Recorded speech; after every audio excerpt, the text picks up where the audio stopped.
Hey yo, welcome back. So we did this fairly recently, in fact just a couple days ago. But I think it's time to get back into more of it. I've just been feeling more horror vibes, more like spooky, scary, and also just story time stuff. So yeah, it's time for some more reading the SCP Foundation Wiki. We're on number 61 starting today. And as always, I play my own music throughout just to keep the air fresh, spritz a little aerosol in there of music for you. And yeah, we start with a random article as well. So, I mean, I could do it at the end too, but I don't know. I feel like if it's a long one, it kind of gets my tongue all in order. And if it's a short one, well, it's a little bam, spice on top, you know. This is not an SCP image, but I thought this was funny. I found this on Reddit today, and it's just Doctor Who's TARDIS sitting in Massachusetts. Very interesting. But yeah, let's start with a random article. And as always, I mean, if you're a little scared, I try to show the entire article first. Just do a quick scroll through so you know there's not any jump scares or anything. But yeah, if you have like heart problems, you might want to avoid this stream just in case you get like scared easily or something. I think you'll be fine. We started the end of the intro, or I guess the outro to the beginning, with some Metroid music, and now we got more Metroid music. Nice. Yeah, welcome back to the SCP Foundation Wiki. Like I said, let's just start with a random SCP article. Oh my god. Didn't think that was going to be that loud. I forgot I have the volume turned all the way up. Hold on. There we go. Okay, yeah, just a little bit of a little spritz sprinkle of music. We don't want it so loud I'm like shouting the story. That'd be ridiculous. Okay, so we got 1781. This looks like a scene out of Star Trek or something. Okay. Here's the entire article. It looks pretty short. Looks kind of more like a story as well. It says, for the caption to the image, it says, image taken from a screening of Gone with the Wind. I believe I saw this in social studies class in my second year of middle school, but I don't really remember much of this. So watch this be like Cognito Hazard, Amnesia, SCP, Psychic Amnesia. Honestly, does it look like a screenshot of Gone with the Wind? I guess. I don't know too well, but yeah, like I said, I don't quite remember the movie, even though I've seen most of it, if not all of it, I think, in social studies class. The image is titled Hugo.png. Something I noticed right away, this guy looks photoshopped or deep faked in. I think this is just part of his jacket. Yeah, he just has irregular lighting compared to whoever this is. So, the image depicts a male and a female. The lady is wearing, like, an interesting hair tie-up thing that is either just an interesting pattern, or could be actually, like, a hairnet. But it is, like, very large stitching if it's a net. She's shorter than the male here. She's wearing, like, what appears to be traditional... I mean, if it's Gone with the Wind, traditional 1900s era clothing. Same with him. He's got some hairy arms. He's like, I don't know, 5 inches taller than her. He appears to be wearing, again, like a 1920s jacket or something, or an 1860s jacket, maybe. The male character has very weird hair. And it looks Vegeta-esque. It's, just typical of, like, Widow's Peak... early stages of male pattern baldness, I guess. Yeah, there's a bit of weirdness in this image. I don't know if it's... part of the SCP object or what, but they don't look... There's an uncanny valley to this.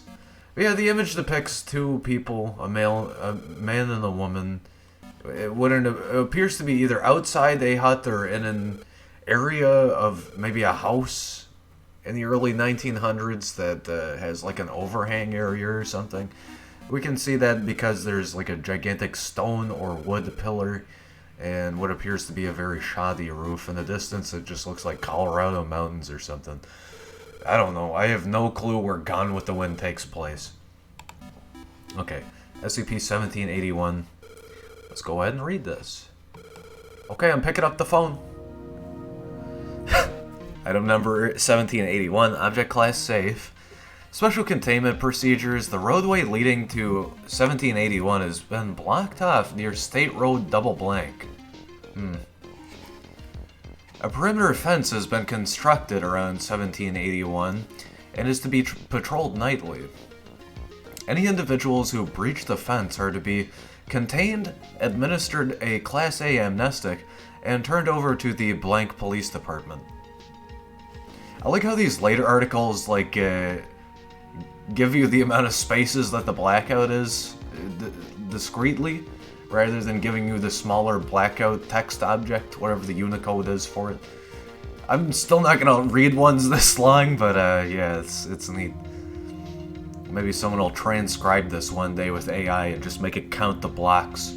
Description: 1781 is a drive-in movie theater located south of Blank, Indiana, along State Road Double Blank. The theater consists of a dirt parking lot, a concrete projector booth, a large screen, and a sign near the entrance labeled Moonlight Theater. During daylight hours, 1781 exhibits no anomalous properties. The projector booth can be entered and contains a standard movie projector. Tooltip 1, Footnote 1, dated to 1988, used in similar theaters. Every other night at dusk, 1781 will activate. The door to the projector booth will close if it is open, and the parking lot lights will dim if they are lit. The projector within the booth will then begin playing a random film. Thus far, there appears to be no restrictions on the genre or length of film shown. Okay, so Gone with the Wind is not anomalous. That guy just looks weird. During this time, the projector booth door and window can not be opened. The selected film will run for its duration, and upon ending, 1781 will deactivate, causing previously dimmed lights to return to full luminescence and the projector booth to become accessible once again.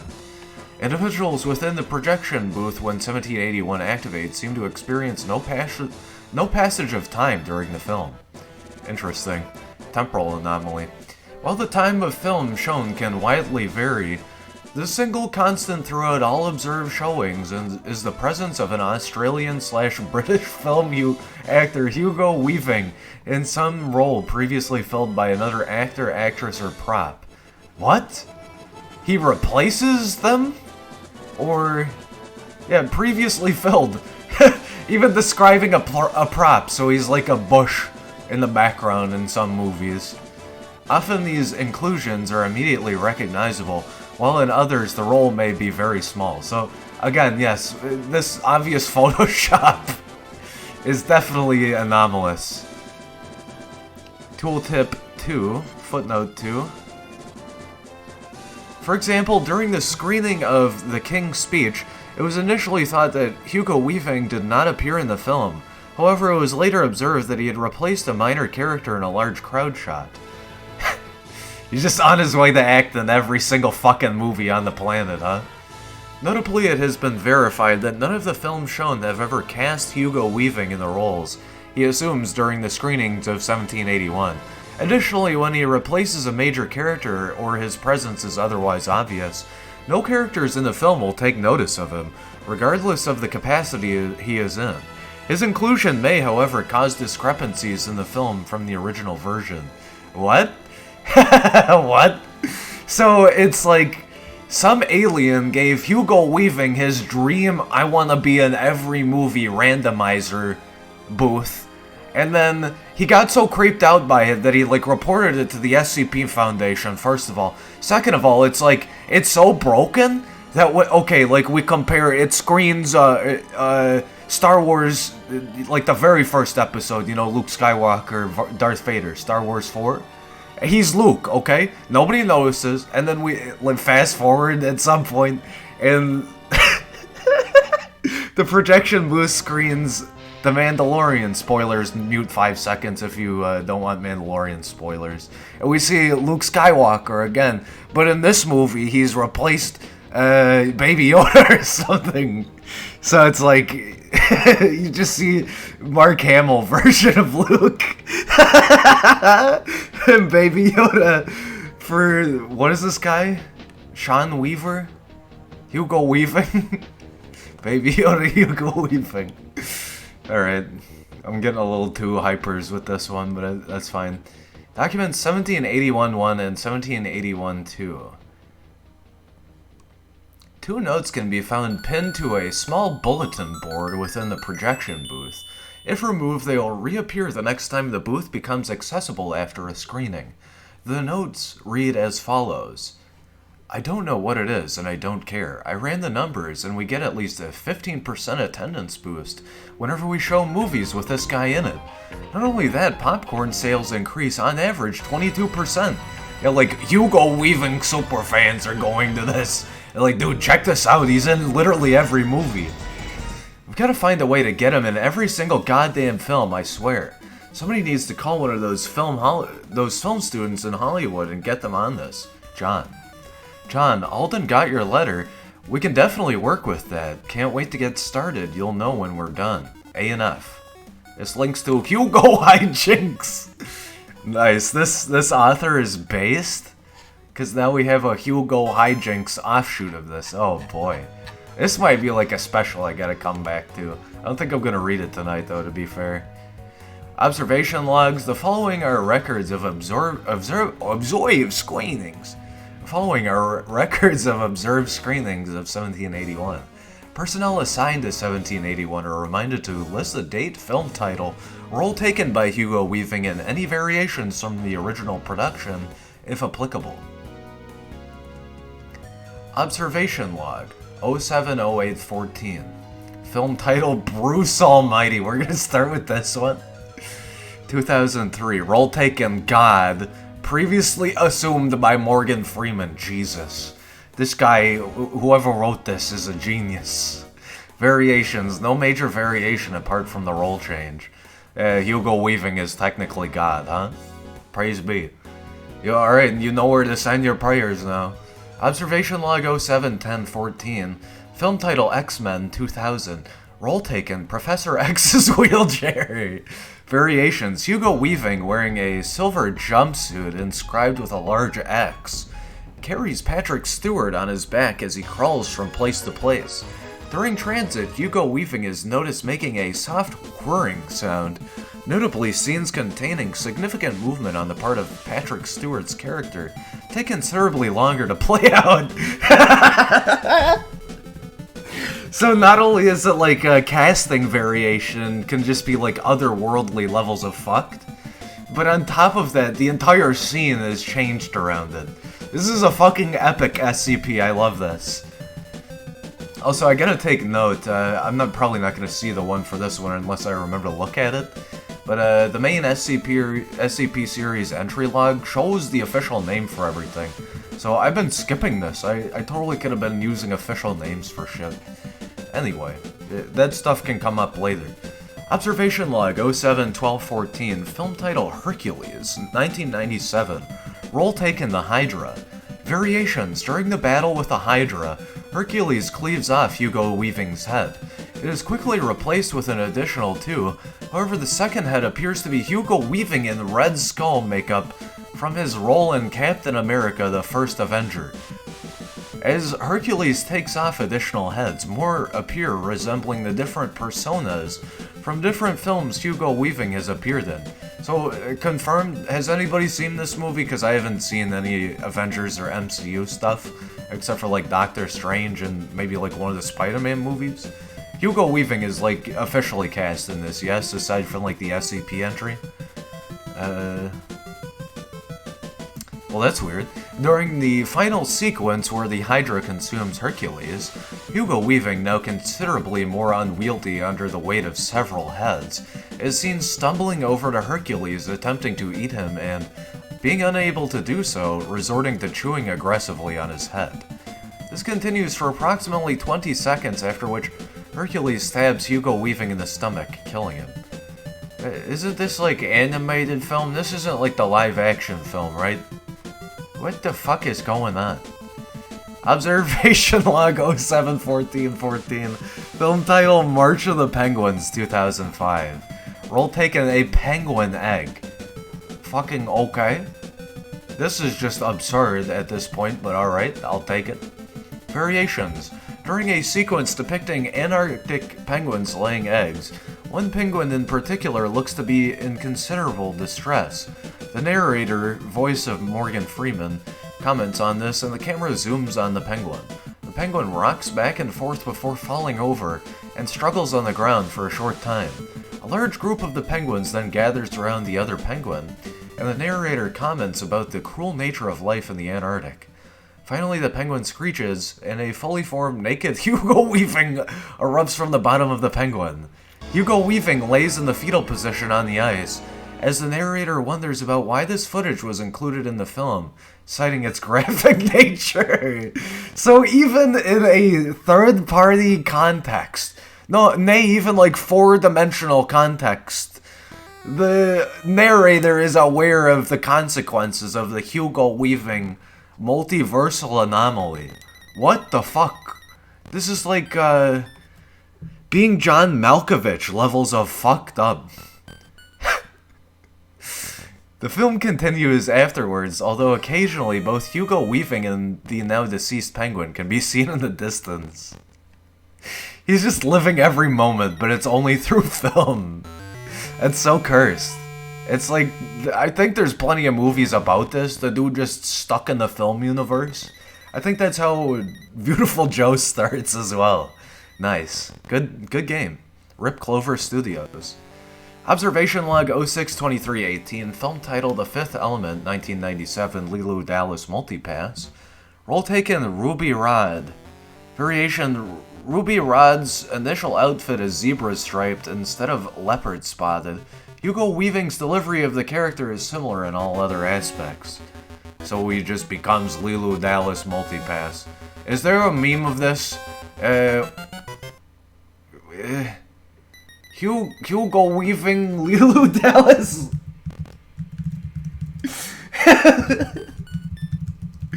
Surely someone who's read this has made a fucking meme of this. Do we I don't even know who... Is this Hugo Weaving? Oh, this guy looks like a badass. I remember seeing pictures of this guy. No, I don't think we have a Hugo Weaving Lilu Dallas. But there's your context, I guess. You know what, I could be wrong about that actor, too. Oops. Observation log 062418, film title John Wick 2014. Role taken, one of John Wick's handguns. Variations, during the assault on the nightclub that housed, I don't know this guy's name. I've seen this movie too. Iosef Tarasov or Yosef Tarasov? John Wick utilizes Hugo Weaving in a suit as one of his handguns. Notably, the scene lasts a further 30 minutes due to John Wick requiring multiple stops to rest. Despite this, the action of the film remains the same. Hugo Weaving vocalizes gunshots, throws bullets, and is reloaded by being handed magazines. This is one of the greatest SCP articles I've ever read. Observation log 062518, film title Empire 1964, role taken The Sun. What? Variations during the course of the shoot, Hugo Weaving, naked and golden, descends in and out of the frame in the place of the sun. Are you telling me I can get Hugo Weaving in Unity and render him in my skybox? I don't even have to hire him or anything, he'll just do it? This is the most absurd SCP I've ever read, and I've read some pretty cool ones. What the fuck? Autonomous.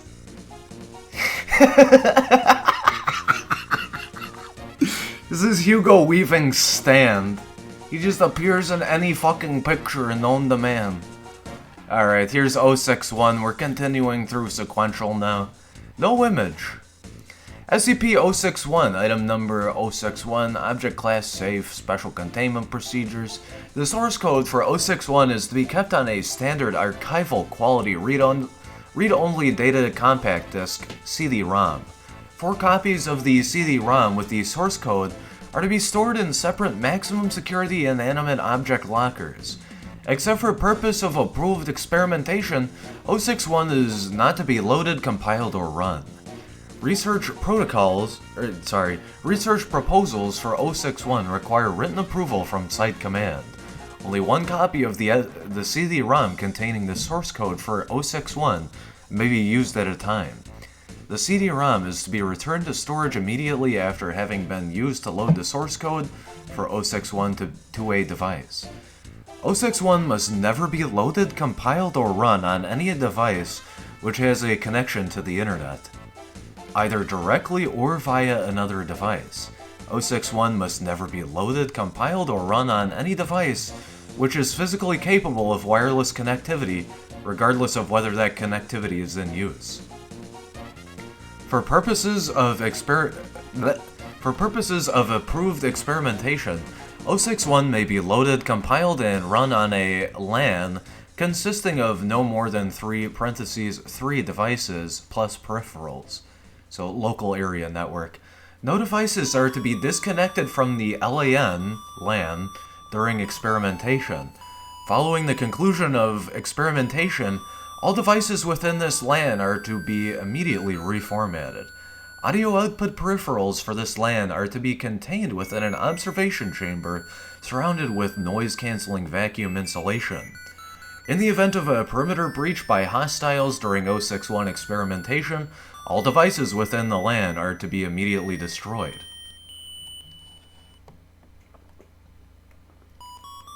Description: 061 is an acoustic computer program being developed by SCP researchers with the intent of producing successful... Sorry, I'm like swallowing saliva.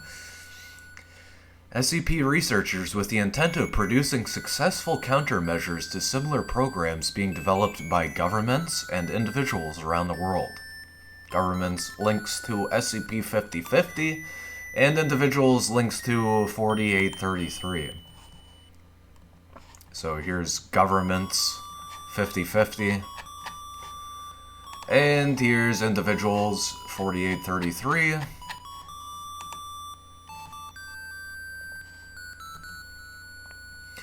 Inspired by research on data expunged, SCP Command saw both the potential and harm in the ability to control the brain functions of other human beings. Laymen understand that music can elicit certain emotions and memories, or various sounds can elicit fear and excitement by simply being heard. Governments around the world have been attempting to expand on that premise for decades. SCP research is the first to elicit responses on higher mental activities. Interesting, okay. We're going like fucking deep fucking like audio brain shit. Parts of the brain affected by 061 differ from those stimulated by data expunged or by subliminal messaging. Instead of acting on parts of the brain that are thought to be in control of the subconscious, acoustic frequencies produced by 061 intercept conscious thoughts as they are produced and replace them.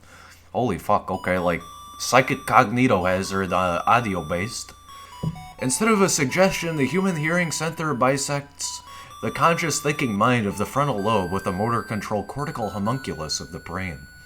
A baseline rhythm convinces the rest of the brain that the conscious mind is asleep and effectively stops conscious thought from continuing to the rest of the brain. In return, the frontal lobe experiences a pause that resembles the psychological effects of anesthesia. Holy shit. Does the Foundation have like acoustic anesthesia? I guess, I mean, if they're writing this article. Acoustic codes developed by 061 are interpreted by motor centers in the brain as conscious instructions, and the subject typically acts accordingly. See Addendum 01. Subjects will normally have a blank facial expression while under the influence of 061. They are not responsive to attempts at conversation and express no desires such as hunger or interest in sexual advances. Though all commands are followed without question, the effects of the auditory control cease once the subject is no longer able to hear the program. Most test subjects report being unable to remember the actions they performed while under control, but a few have experienced the effect of watching helplessly as their body acted against their will. Dude, this is a creepy one.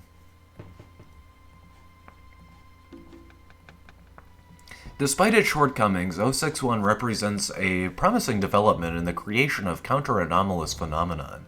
Further research is ongoing. This is like some Foundation level shit, like Isaac Asimov Foundation. I've been enjoying watching that show too. I'm still stuck on needing to get past episode 4, but like every time I go to watch it, I need to like restart my internet or something because it takes forever to buffer. That's what's been killing it for me. So there's 2140. There's 4445. Those are the links we had, which was further and research highlighted there. Addendum 01. All subjects are placed under auditory control, issued a coded auditory command, and then monitored. Subject 4402F. Command sleep. Command sleep. Response. Subject curled up into a fetal position on the floor, and her brain began emitting alpha waves associated with sleep. Her eyes remained wide open in the typical blank/empty expression associated with controlled subjects, but her eyes twitched rapidly in ways associated with REM sleep. So it does have like healing capabilities as well. It can put people into a deep REM-based sleep, like almost near instantaneously. That's very interesting. Subject 4427M. Command. I keep missing the dots. I feel like that's kind of essential. Command. Run on treadmill. Response. Subject mounted treadmill, then proceeded to run. Subject did not turn on the treadmill, resulting in the subject impacting the control platform. So motor response is very specific to the command. Subject repeated this until the stop command was issued. Note, more detailed commands are advised for task-oriented commands, so it fits a certain level of programming hierarchy to work properly. Interesting. Subject 4427M. Command. Turn treadmill on, run on treadmill. Response. Subject turned on treadmill to the maximum speed, mounted and attempted to run before being ejected off of the conveyor belt. Subject repeatedly attempted to turn on the treadmill to a random speed and run it with various outcomes. Note, more detailed commands are advised for task-oriented commands. So, it seems like, draws from pure random. Very interesting. Subject 4427M. Command, turn on treadmill to jogging speed, jog on treadmill. Response. Subject successfully jogged on treadmill until stop command was issued, which resulted in subject being ejected off the conveyor belt. Note, subjects should be in a safe neutral position before these stop commands are issued. Well, this is a very wholesome research on a very, horrifying SCP. Audio-based mind control, but very cool. I like the way that they ordered that. That's a very good author. Short, sweet, and to the point. I very much appreciate that, and it's just very interesting. Very interesting read. That's one I'd recommend to a friend who hasn't checked out many of these.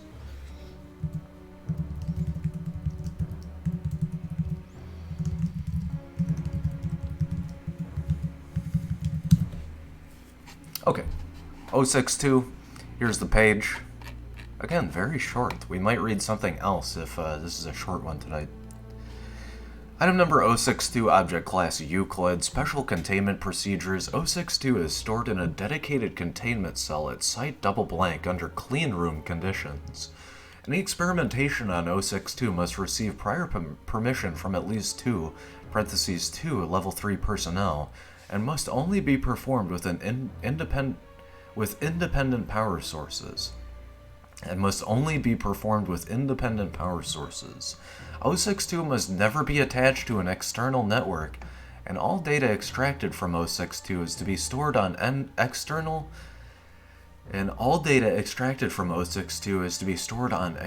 non-volatile media until analyzed. Description: 062 appears to be an unbranded personal desktop computer housed in an aluminum case of indeterminate manufacture. 062 is unusually heavy at approximately 24 kilograms and lacks manufacturing or branding labels of any kind. The words "Information is freedom, sick" were found scratched into the casing near the back, apparently with a key or similar object. Inspection of its interior has revealed that 062 is empty except for a blank circuit board in place of where the motherboard of a standard personal computer would be. 062 will not function unless the case is completely sealed, and attempts to open the case while it is operating cause it to shut down immediately. Despite this, 062 operates as expected for a normal desktop computer, with the exception that its performance operating system contained data and language appears to be different upon every activation. What? 062 was discovered in the basement of the University of Blank Computer Science Laboratory by Redacted. An embedded Foundation agent seized the object and brought it to Site Double Blank, where it has since been contained. Addendum 062-001, List of notable activation results. Oh, this first one looks like a fucking banger, dude. Date, single blank, double blank, double blank. Description: 062 appeared to be running Windows XP in Catalan. Analysis of contained data showed financial records for the redacted banking firm in France for the period of May 1963 to April 1987. These records are inconsistent with actual bank records procured by undercover Foundation agents. What? Date, double blank, single blank, double blank. Description: 062 appeared to be running Debian Linux in Latin. What? In Latin? Contained data consisted of a library of audio recordings of over single thousand blank cores. Sorry, that's kind of weird. How did I do this last time? Contained data consisted of a library of audio recordings of over single thousand choral songs and hymns, of which triple blank are not found in any known collection or have never been performed. So it's like fucking parallel universe quantum computer? Single blank, double blank, double blank. Description: 062 appeared to be running a version of Solaris in Portuguese. Contained data consisted of promotional and marketing material for Redacted, which appears to be a commercial spaceflight corporation that does not exist.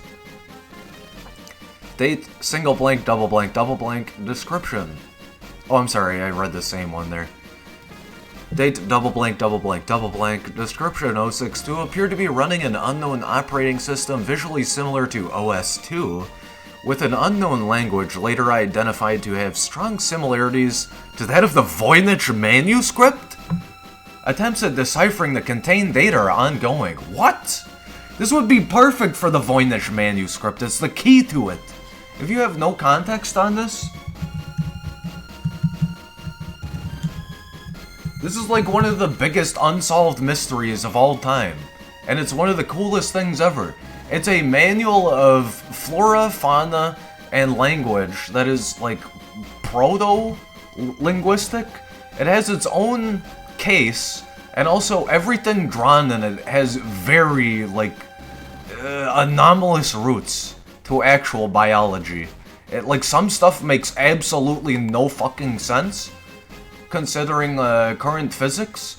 Some stuff is like wacky LOL like that, but yeah, like what's a good example? I guess something like this? The real-life Necronomicon. No, I don't think so. Like, look at this. This is just so bizarre. It looks like Elvish from Lord of the Rings or something. But, yeah. An operating system in Voynich manuscript sounds fucking badass. This does sound like a quantum computer. And looking at the series, I think that's what it's called. I think I spoiled myself to it. Yeah, quote, quantum computer. Anyway. Date single blank, double blank, double blank. Description 062 appeared to be running redacted in French. Contained data confirmed to be that of a standard Foundation workstation, though the site indicated by its location data, site triple blank does not exist. Investigation is ongoing. Date single blank, double blank. Description 062 appeared to be running Apple OS X in what appears to be Akkadian cuneiform script. Okay. Nice. Contained data appears to be composed mainly of religious text and descriptions of ritual and ceremonial procedures. Fucking cuneiform OS X. That's insane, just all by itself. Voynich manuscript is another thing that's just on that same level. Date, double blank, double blank, description redacted. Investigation is ongoing as to how the virus managed to compromise 3 workstations and 1 file server before 062 was forcibly shut down. All affected workstations have been isolated. Yeah, it was probably like a virus OS. Yeah, people do that nowadays. I don't know if that was a thing back in like the old internet days. But yes, people run their own virtual machines or real hardware with just hundreds of bots all together. I mean, I guess it's a cool concept, but you really want it. As long as it's not connected to anything, not the internet or any other device you own, I guess it's fine. But you would think, with enough viruses, someone's just gonna exploit, like, the heat glitch, IRL, whatever the fuck it's called.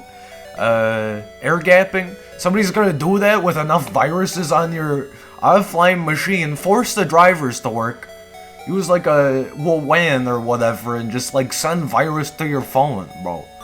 I don't understand that shit. I could never run a quote-unquote virus terrarium of a PC. That just seems absurd to me. I guess it might have its uses. Okay, 063, item number 063, object class safe. Special containment procedures. 063 is to be kept at all times within Dr. Blank's personal bathroom, located within the personnel quarters upon Site 19. Object is to be used as designated. Object is to be used as designed at least once in a 24-hour period, or the object will begin to emit an unknown specialized radiation that results in objects and material within a 0.6 meter (2 foot) radius being slowly warped and eventually disintegrating into a fine dust. Radiation's effect on living test subjects has not been monitored. The fuck? It's like Dr. Bright's management toilet? I don't know enough Dr. Bright memes. I just know he's one of the ones he's always doing incredulous shit.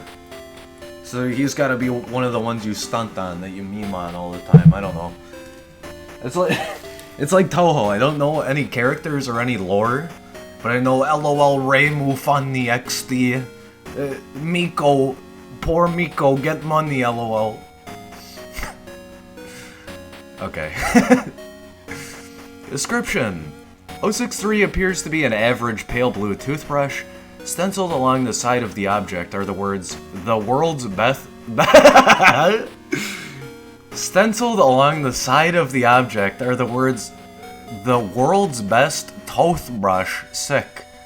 The word toothbrush is spelled incorrectly, though whether this was accidental or a purposeful action by the creators of the object is unknown. 063 displays the ability to effortlessly cleave through any and all dead or inorganic matter, the focal point of this ability being the bristles. However, matter touched by the bristles is not separated, such as by way of a knife, but completely expunged from existence, leaving no trace whatsoever. Damn, this is like a super clean toothbrush, huh? This mode of operation is reminiscent of SCP-2207, suggesting the two anomalies share a connection or were created by the same entity or entities. Here's 2207 really quick. Safe extra-dimensional tool. Additionally, subjects who have used 063 have claimed that the experience left their teeth feeling remarkably clean. Oh, that's wholesome, and it actually works on teeth, too. I thought it would just fucking erase people's teeth out of their fucking mouth or something, out of existence. In spite of its extraordinary abilities, lab analysis has discerned that 063 is completely made of common plastic. What? It's a magic toothbrush, dude. Addendum 063 was originally found in St. Petersburg on the person of blank, a thief working in the area using 063's abilities to crack safes. What the fuck? When questioned about the object, subject professed ignorance, claiming that he simply found the object one day. Questioning of the subject continued until he took his own life. His reason for doing this is as of yet unknown. Was this motherfucker a Time Lord and he like lost his TARDIS? He's like, well, at least I still have my like magic toothbrush. Like I can't, that's the last thing I have. If I don't have this, I can't live as a human. Fuck this. It's all over for me. Oh, we're getting a lot of short ones tonight. Here's 064. Item number 064, Object Class Safe. Special Containment Procedures. 064 is to be kept in a suitably remote area for observation. Current goals are to generate a geometric model of the object's behavioral pattern, and to observe any changes in this pattern due to location and soil composition. Certain sites in the Gobi Desert and Australian outback, as well as a number of salt flats scattered around the globe, are under consideration for future testing. 064's current location is classified to all personnel under Security Clearance Level 3. Well, we're already past that. Once growth is stopped, field teams are to document the structure's size, shape, and composition and to remove the object for transport to a new site.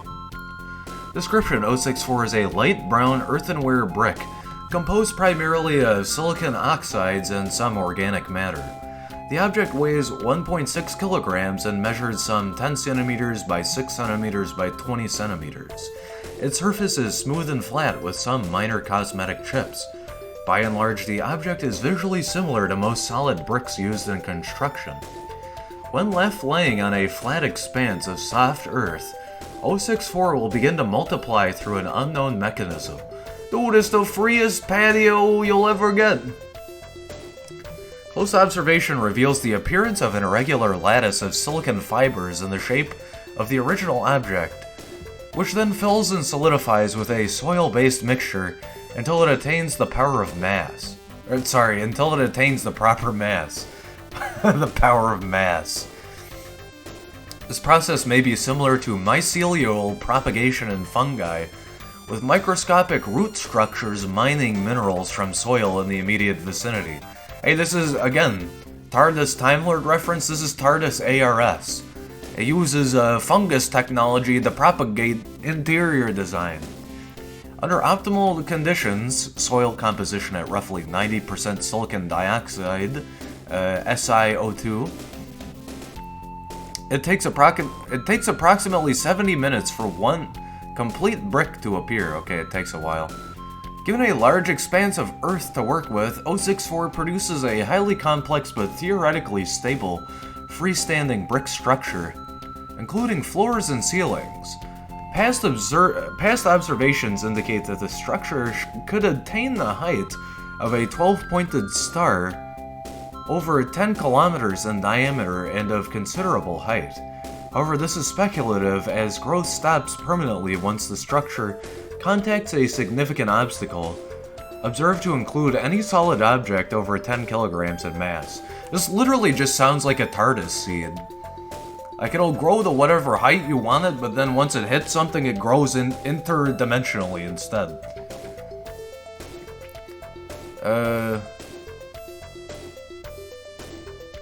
Structural integrity is very high, as bricks orient themselves to be as level as possible and fit together almost perfectly. Interestingly, the structure's growth is tailored to a specific set of cardinal directions, with 064 always being the northernmost brick on the lowest level. Huh.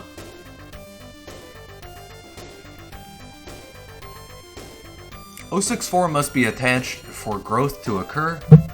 Once O64 is removed, the structure begins to decay, and all secondary bricks crumble to dust at a rate roughly equal to their rate of appearance. Replacing the object within 20 minutes halts this decay and allows growth to continue. Past this threshold, the process is irreversible. 064 was found by chance in April of 20 double blank. During satellite observation of an elevated plateau in the Andes Mountains, a camera operator noted that one structure was apparently growing. Extrapolating the object's approximate location from the structure's apparent direction of growth, which stopped during recovery, field teams located the object by differences in color between 064 and its secondary bricks, which were high in iron oxides from the local soil. I guess that makes sense. A full excavation of the original site is underway in order to ascertain the object's cultural and technological origins.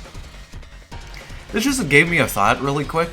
I wonder if the Foundation has a protocol with the future, because at this point we've confirmed that both the future Foundation and the past Foundation are in contact with each other. So I wonder if some SCP objects are just loaned to the past Foundation, and they treat it as like borders of a country. It's not like, hey, you'll mess up the timeline or anything. It's like, hey, we know you actually used this in the past, so every once in a while we'll like come through and let you guys borrow some stuff. I wonder if they're like that. It just seems like it'd be so helpful. We'll see. More to read, I guess.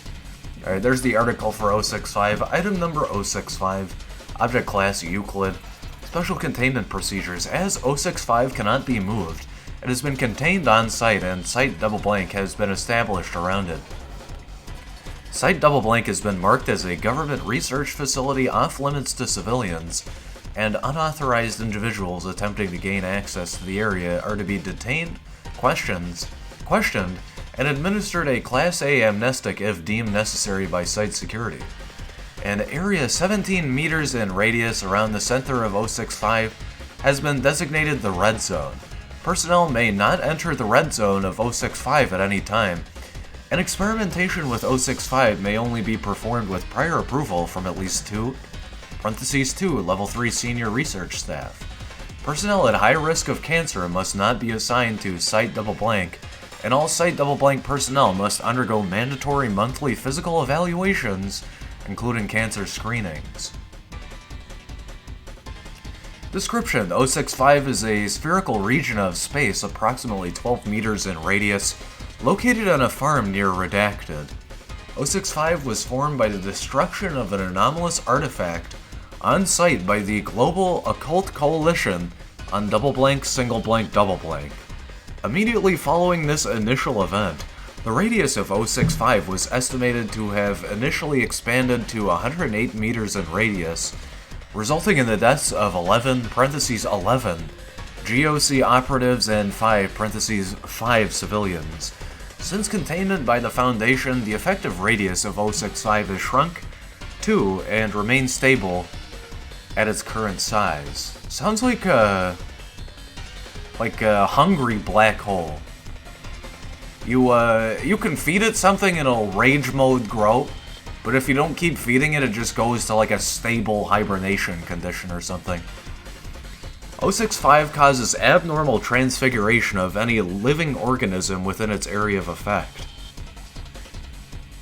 These effects include, but are not limited to, regression of specialized cells to an undifferentiated stem state. Spontaneous separation and fusion of undifferentiated cells. Spontaneous necrosis of living tissue and reanimation of dead tissue. Rapid genetic mutation of living tissue. This is like a fucking evolution artifact or something. It causes rapid damage but also rapid change. It's kind of like the 2001: A Space Odyssey monolith. These effects occur at any rate proportional to the mass and complexity of the organism. Plants and insects show few if any effects. Small animals will exhibit alterations following several days of exposure. Larger animals will show harmful mutations within hours. And all human subjects exposed to the Red Zone have been fatally altered within approximately 15 minutes of exposure. Okay. You don't expose big things to this. To date, all attempts at directly observing the center of 065 have failed. as 065 causes a form of extreme sensory confusion in all observers that extends to recording equipment. Affected personnel have reported highly distorted vision and hearing that persists for several hours and can result in severe dizziness and nausea. Addendum 0651 Researcher Note. On single blank, double blank, a robotic rover designed to use somatosensory rather than visual or acoustic navigation managed to reach the center of 065 and retrieve several objects. When pieced back together, these objects appear to be the shattered fragments of a stone figurine of Kokopelli, a Native American fertility deity. Nice. Shin Megami Tensei music. Along with pre-incident data obtained from the Global Occult Coalition, it appears that this artifact had been used by the civilian family to boost the yield of their farm, and only came to the attention of the GOC when an investigation by the United States Department of Agriculture revealed genetic markers in their supposed organic crops, consistent with those of genetically modified organism, GMO, crops. The GOC attempted an on-site destruction of this artifact, resulting in the creation of 065. Following this incident, the GOC contacted a Foundation liaison and requested assistance in containing the resultant anomaly, Dr. Blank. You fucking anger the deity that released like a metafluid black hole. A hungry metafluid black hole. Addendum 0652 Attached Document. The following document was recovered from the formerly civilian-owned farmed house at Site double blank, John. I heard things aren't going so well back at home. I wish I could come back and help right now, but it's tough over here right now as well. And we're on the verge of some important discoveries. I know it's not much, but I found this during the trip. The man who gave it to me described it as a representation of that which is and that which might be, planted by the cornfield, and hopefully it will make ends meet. See you soon, G. Is this from the G-Man? This is Gordon Freeman's? He's now John Freeman? John Freeman's farm? What is John Freeman from? Is that just the Half-Life shitpost that I seem to remember? Or was John Freeman the... It's not Freeman's Mind, but the other thing? Okay, SCP-066, item number 066. The description of the item under the image says 066 prior to incident 0662. The image's name is yarn1.jpg. Let me just zoom in a little bit. Yeah, it just looks like various types of yarn interspersed. It looks like somebody had a lot of fun just braiding yarn. I mean, the entire image is just nothing but yarn except for maybe this. But I have a feeling this is also yarn. Sorry, this. I don't think I was mousing over it. Yeah, we got sparkly, colorful yarn. We got dark yarn that looks a little, like, copperish. We got, like, corrugated floor yarn. Got some nice bright blue and cyan yarn. We got royal blue yarn. We got yellow yarn, yellow yarn, orange yarn, yellow yarn, greenish yellow yarn, yellow yarn. I don't know why I'm doing yellow, but red yarn, I mean, you name it. There's all types of yarn here. If anything, it just looks like this area might have something, but it could just be a black yarn or something else. I don't know. Weird. Weird yarn pick. Okay, object class, cross-through, safe, prodest,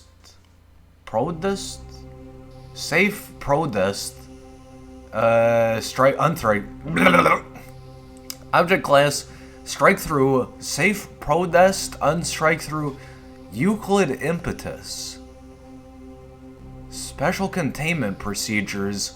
Strike through 066 is to be kept in a safe deposit box at Site 21. Personnel level 2 or higher may perform experiments on 066 after filing the relevant request forms. Researchers may log their results in experiment log 066 beta, unstrike through. 066 is to be kept in a tungsten carbide box in Site 21's high-value item storage facility. Once every month, the box must be manually inspected for damage to the interior. Footnote 1. I love this song. This is, Zoid's Fusers, I think? No, this is Mega Man Battle Chip Challenge. Footnote 1. 066 consistently destroys any recording devices placed inside its containment box. Weird, okay. Is it like sentient yarn? If damage is present, 066 must be moved to a new box. This task is performed via a robotic arm capable of performing the task in under 3 seconds. Nice, efficiency, bro. Us RuneScapers, we like to see that. Description 066 is an anomalous... Description 066 is an amorphous mass of braided yarn and ribbon weighing approximately 1 kilogram. Strands of 066 may be taken individually and manipulated. When this is done, a note on the diatonic scale, C, D, E, F, G, A, B, is produced by the object. Huh, interesting. When a set of 6 or more notes are produced, 066 will produce a strike-through, benign, unstrike-through effect of varying nature and duration. 066 will not respond to manipulation while any effect produced by it is in progress. Prior to Incident 0662, results have included... 066 transformed into a small calico kitten for 17 minutes. The kitten exhibited significant friendliness and playfulness, and appeared to be declawed. Okay. Proper manipulation acquired. A song lasting 4 minutes. Acoustic guitar with vocal accompaniment by singer-songwriter redacted. The lyrics warn the listener not to use sharp objects without parental supervision. Alright, neat. A small cupcake, chocolate with chocolate frosting, and a lit candle stuck in the top. Notably, the tones produced prior to this effect corresponded with the opening notes of Happy Birthday. 066 became responsive after said cupcake was consumed. What? It morphed into a cupcake and you ate it and it was fine? Or it fought back after this, what? Incident 0662 on April 18th, 2008, D0664437 was instructed to use a pair of scissors to remove a portion of 066 for testing. However, when he began to cut it, 066 rolled 1 meter away from him before stopping and making an unidentified squeaking sound. Before he could be provided with further instruction, D0664437 attempted to cut it again. 066 rolled away and produced the phrase, "Are you Eric?" in response. After D0664437 replied in the negative, 066 morphed into its present state and began emitting loud, dissonant staccato notes until D0664437 was escorted from the room. What is this, like a fucking... Did someone go out there like a changeling? Some mad scientist made a changeling rat with the IQ of like 3,000 and made it into like a marketable object. This is like some future mogul move shit. What is this thing? Oh no, I'm grinding RuneScape while I'm reading this tonight. I just thought I might as well max some XP while reading the wiki. One of my friends died on their hardcore, dude. Fuck, dude, that sucks. Man, wow, that fucking sucks.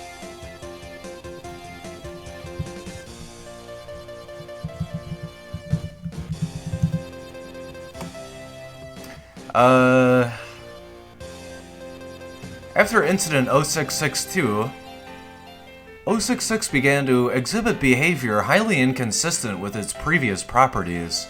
066 now displays significant mobility, primarily in the form of being able to move tentacular portions of itself at very high speed. While 066 is either unable or unwilling to use this ability for transportation, it will occasionally attempt to damage its containment by rubbing its strands against the side of the box, gradually wearing it down.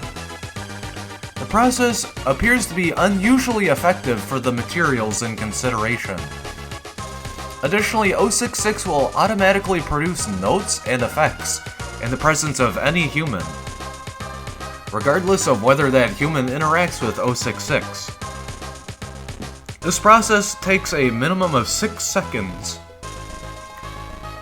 In the aftermath of Incident 0662, effects produced by 066 have included: a single bee was released near the containment, stinging D-4436 before flying away. The bee was not captured. It is unknown how the bee survived. Beethoven's Second Symphony was played at over 140 decibels, causing permanent deafness in 3 personnel and permanent hearing damage in 8 others. The room containing 066 experienced a sudden and complete absence of light for 5 hours. Personnel in the room reported hearing loud breathing behind their shoulders, although no source was apparent. When it is not producing anomalous effects, 066 will say the name Eric constantly in a deep masculine voice. What in the fuck is this thing?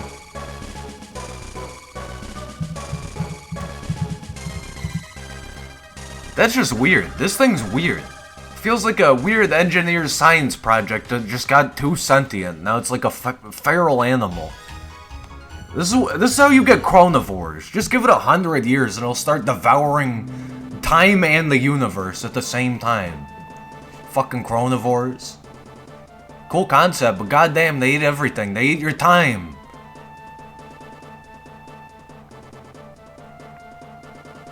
Sheesh. Okay, item number 067, object class safe. Special containment procedures when not in use or the subject of study. 067 is to be stored in its felt-lined wooden box. The nib is to be corked, and all art and writings are to be submitted to SCP Research Command for analysis and further experimentation. Description: 067 is a fountain pen made by a German supply company called Pelican at some point between World War I and II. It is pale green in color with a single red line going straight down along the side. The shell is oak and the nib is extremely sharp, capable of piercing human skin if pressed even lightly. Though it apparently lacks a reservoir, the nib never appears to run out of fresh ink. In addition, the pen writes in iron gall ink, which is suitable for artists but would normally corrode typical fountain pens quickly. Interesting. So it's like a specialty ink, and this thing not only infinitely produces it, but it's never gonna get damaged by it either. Cool. Again, this seems like another future object. Research has surmised that any subject holding 067 loses all autonomy of the hand and arm that grasps it. Full sensation is intact, but the arm below the elbow is controlled by unknown forces theoretically centralized within 067. One effect is that the controller hand will start to use the pen and write a detailed biography of the individual holding the pen. Oh, that's fucking cool. The biography will include such information as the person's name, age, date of birth, criminal record, fears, etc. Other times the pen has been known to write such things as an occurrence that happened in the person's lifetime. For example, when test subject 1204M held 067, he began to write a detailed record of a motor vehicle accident he had been in the year before. Later, the subject admitted that many details penned in the account were not readily available to him at the present time, i.e. the subject had forgotten many elements present in the written work, including his previous car's license plate number, the other vehicle's color, and so on. Interesting. So it's kind of like a clairvoyant and also sentient, mind-reading pen. It's like a Persona equipment in RimWorld. The subject stated that his memory of the event was so fresh in his mind during this transcription that he could taste the blood in his mouth. Oh, fuck. Subjects holding 067 have also been known to create intricate works of art. Oh, that's fucking awesome. This thing sounds cool. Despite the subject lacking any formal art training or previous tendencies toward drawing. For example, test subject 1102F, a young woman with no previous artistic experience, was able to draw a winged creature resembling SCP triple blank, described by researchers present as data expunged. When subjects are asked to explain what happens when they hold 067, the typical response is that the subject freely relinquishes control of their appendage to 067 so that it may complete its work unimpeded. Interesting. So it's like a mutual relationship type of thing. See quoted response 01. Despite being instructed to not draw or write, subjects describe feelings of empathy, admiration, and cooperation with 067 that coerces them toward a will not their own. Quoted response 01. I don't really know how to explain it. It just kind of happened. When I picked up the pen, it seemed as if my hand wasn't my own anymore. I knew I could move it if I wanted to, but I chose not to because I loved the picture I was drawing. It was like my hand had life. Suddenly my hand stopped and I realized I had complete control over my hand again. And I put the pen back down. I looked at the drawing and saw how beautiful it was. I guess the pen decided it was done and was finished with me. I'm very aware of this concept with making art. This is a type of flow state that artists enter into, so not only is this like a SCP object, but this is a type of art method and also just art method flow state, like ad hoc hyphenation thing. It's two separate things. Like, you can sort of control it, and also it's a style of art where you just never control it and let it go wild, you know? Just deep flow stated. Tests and experiments on double blank 20 double blank. A test was done to see how the pen affected living creatures other than humans. Experiment 001. The test subject, a male rhesus macaque, aged 2 years 4 months, who had previously learned how to use pens and markers, was placed in a standard psychological surveillance room. Neutral wall coloration one-way observation mirrors, with 067, a work table, and a pad of paper. Subject picked up 067 in his left foot, then took it in his right hand, then tasted it. Subject then put the pen down on the paper and smelled it. After 30 seconds, subject picked up 067 again and began tapping it repeatedly on the table. Subject also began tapping 067 on his own body. Subject tapped 067 with increasing force until ink was being splattered on his fur. Subject then threw 067 on the floor. Subsequent mechanical analysis revealed no damage.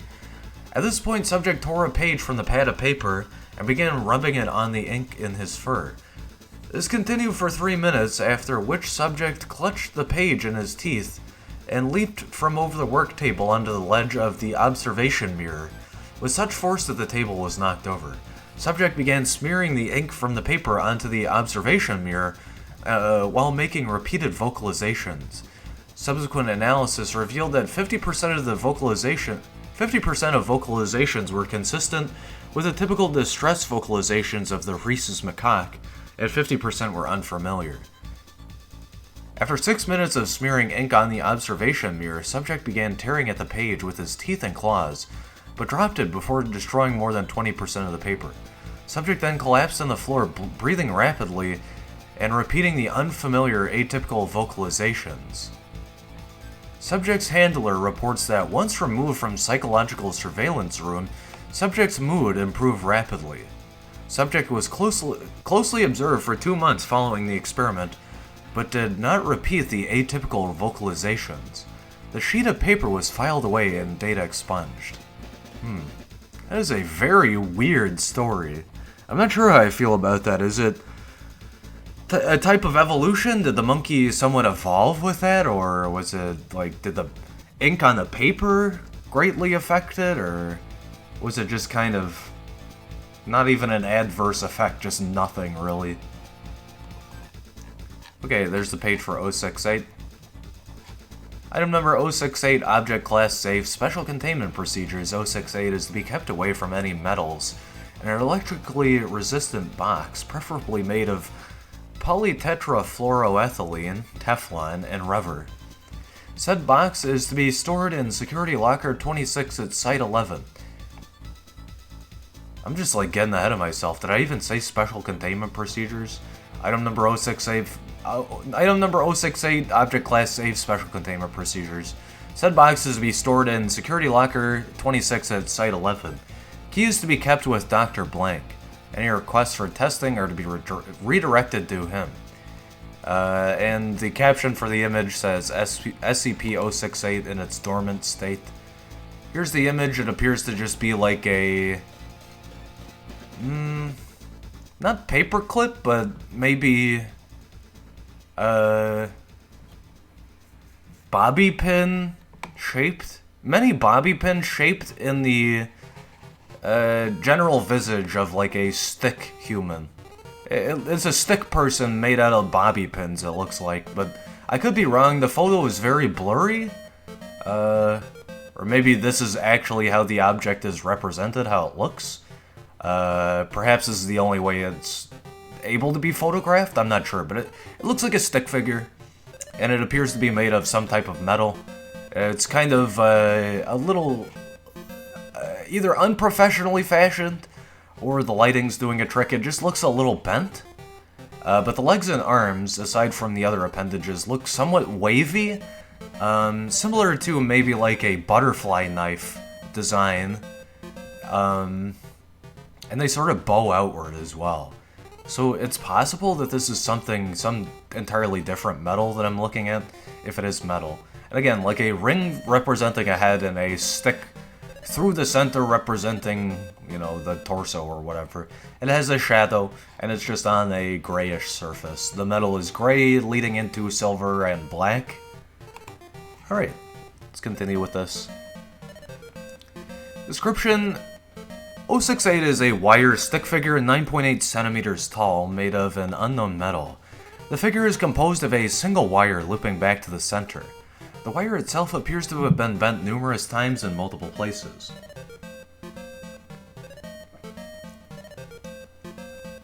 When an electric current is introduced to 068, it becomes animate, moving about on its own.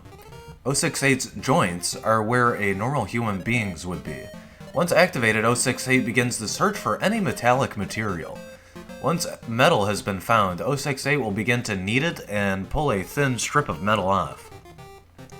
068 will then construct another figure similar to itself. The newly created figure will begin to knead the remaining metal alongside the original, creating new figures which in turn produce more replicas.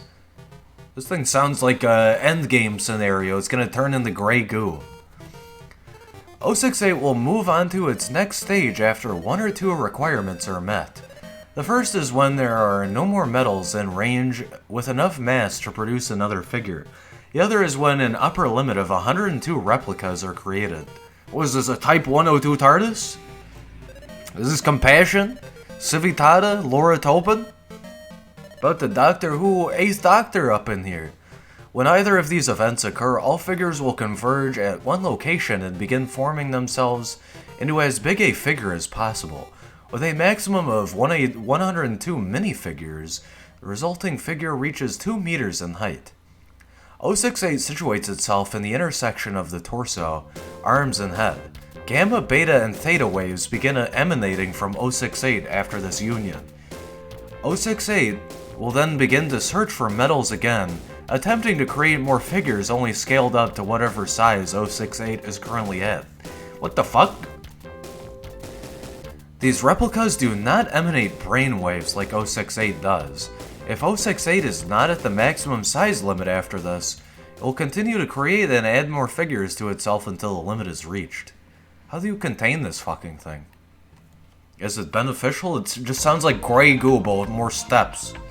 Once it has reached the second stage and there are no more metals available from which to construct figures, 068 returns to its dormant state after 4 minutes and 32 seconds of inactivity. Material surrounding the original figure must be melted away in order to retrieve 068. What? 068 is capable of kneading and manipulating any metal presented to it, regardless of properties. It also appears to be impervious to any attempts to damage or destroy it. Why would you destroy it? It's so cute, dude. Copies of 068, however, have the same properties and vulnerabilities as whatever metal they were constructed from. 068 can detect materials from view through 068 can detect metals hidden from view through an as of yet unknown process. While 068 will not attempt to reach metals that are too difficult to get to, it will tear through anything that is soft enough for its limbs to penetrate. What it considers soft enough changes depending on what 068 is shaped from at the time. Interesting, so it kind of adheres to physics, at least for its appendages. Addendum 068. A proposal has been made to use 068 to dispose of dangerous metal-based SCPs. Addendum 06B, please see attached document 068A. Document number 068A. The proposal to use 068 for disposal of dangerous metal-based SCPs has been denied. Seeing as how many, if not all, of our dangerous metal-based SCPs are also invincible, the only thing we would have is a bunch of invulnerable wire figures running about. Honestly, who even thought this up? Dr. Blank. Yeah, whoever that doctor is, they're pretty smart. Alright, 069, nice. Nice. Item number 069, Object Class Safe, Special Containment Procedures. 069 is currently impersonating former Foundation agent Double Blank. Blank, and is housed at Humanoid Containment Site 063. Strike-through, 069 is to be provided with any reasonable requested item and/or material so long as such request does not violate Foundation security protocols on strike-through. As 069 is currently on suicide watch, all requests it makes must be approved by no fewer than 2 level 3 personnel. If 069 attempts to breach containment, it must be subdued using non-lethal methods. If 069 dies, undercover agents are to be instructed to monitor reports of incidents in which individuals appear to have escaped certain death, and 069 is to be recontained as soon as possible. Note, despite the fact that 069 is identical in all ways to Agent Blank, it remains an active SCP in containment and is not to be treated as a Foundation employee. Any requests for classified information are to be denied, and visits from former coworkers without proper authorization are not allowed. Description: 069 is a presumed humanoid entity of variable appearance and gender. Through an unknown ability, whenever 069 is left alone with a recently deceased human body, the body will disappear and 069 will take on the appearance, mannerisms, and knowledge of the recently dead individual. Is this a fucking JoJo reference? He just eats the body and transforms, or like, I think there's a Harry Potter reference too or some shit? Through extensive experimentation, it has been shown that 069 is completely indistinguishable from the individual it impersonates, matching the original individual's fingerprints, DNA, and data expunged with nearly perfect precision. 069 retains no knowledge of its abilities or former impersonations. 069 responds normally to injury and pain, but if killed will rapidly decay into dust regardless of any preservation attempts. Fucking whipped my earbud out. 069 will then re-emerge at the site of the most recent human death. There's no known maximum range to this effect, and so far has been observed in jumps of up to 675 kilometers. 069 can impersonate a single individual indefinitely. However, it will gain an overriding urge to get their life in order, including but not limited to resolving any outstanding financial or personal obligations, visiting extended family, updating their will and testament, and other acts of closure. When questioned, 069 professes no driving motivation other than a desire to straighten out their lives in the event of unforeseen injury or death. So is this like Doctor Who? They can be anybody, but they're also themselves? 069 first came to the Foundation's attention on Single Blank Double Blank in 1990's Single Blank, following reports of one John M. Blank, a Blank City firefighter who miraculously emerged alive from a 3-alarm building fire in which 2 other firefighters and 11 civilians perished. Undercover agents attached to the local authorities were notified of a possible SCP when reports emerged that the firefighter's equipment had been damaged beyond recognition and that it had been deemed nearly impossible for the firefighter to emerge unscathed. Approximately 3 weeks later, then presumed John M. Blank responded to another large-scale building fire, during which he entered a smoke-filled room alone and was never found. A single civilian was rescued from the building, again, nearly unharmed despite the heavy smoke reported within the building. 069 was designated the following day and rendered into Foundation custody by members of Mobile Task Force Shy 3 or Key 3 Body Snatchers. Addendum 06901 on double blank single blank 2000 single blank. Agent blank blank, a guard on duty assigned to 069, was killed during the containment breach of SCP triple blank and subsequently impersonated by 069. Although initially in denial after being informed of its identity, it has been mostly cooperative since its impersonation of a mid-level Foundation employee. Contingencies for the use of deceased Foundation employees for future 069 use is under consideration. It's suicidal, that's sad. I think this is just a normal human. They might be like a cannibal that transforms into people.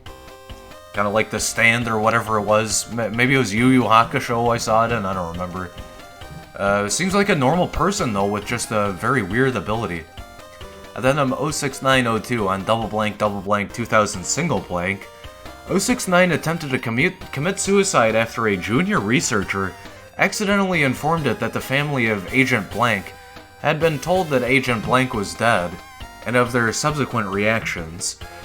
Due to the massive cost of possibly having to recontain 069, strict suicide watch measures are to be implemented.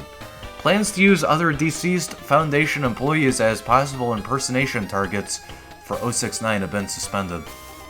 That's sad.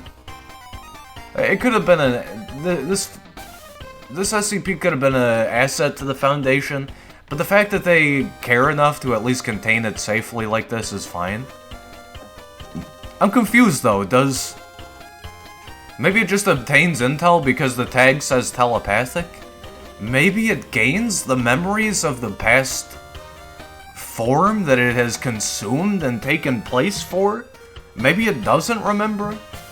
I mean, it said it doesn't remember the past life, so presumably, yeah, it takes on all of the memories of the consumed corpse. Very weird. Interesting, though. Alright, and here's 070. Before we read this one, how long have we been going on this? Oh, okay. Hour and 30 minutes. We might be able to do like a couple more random ones or something.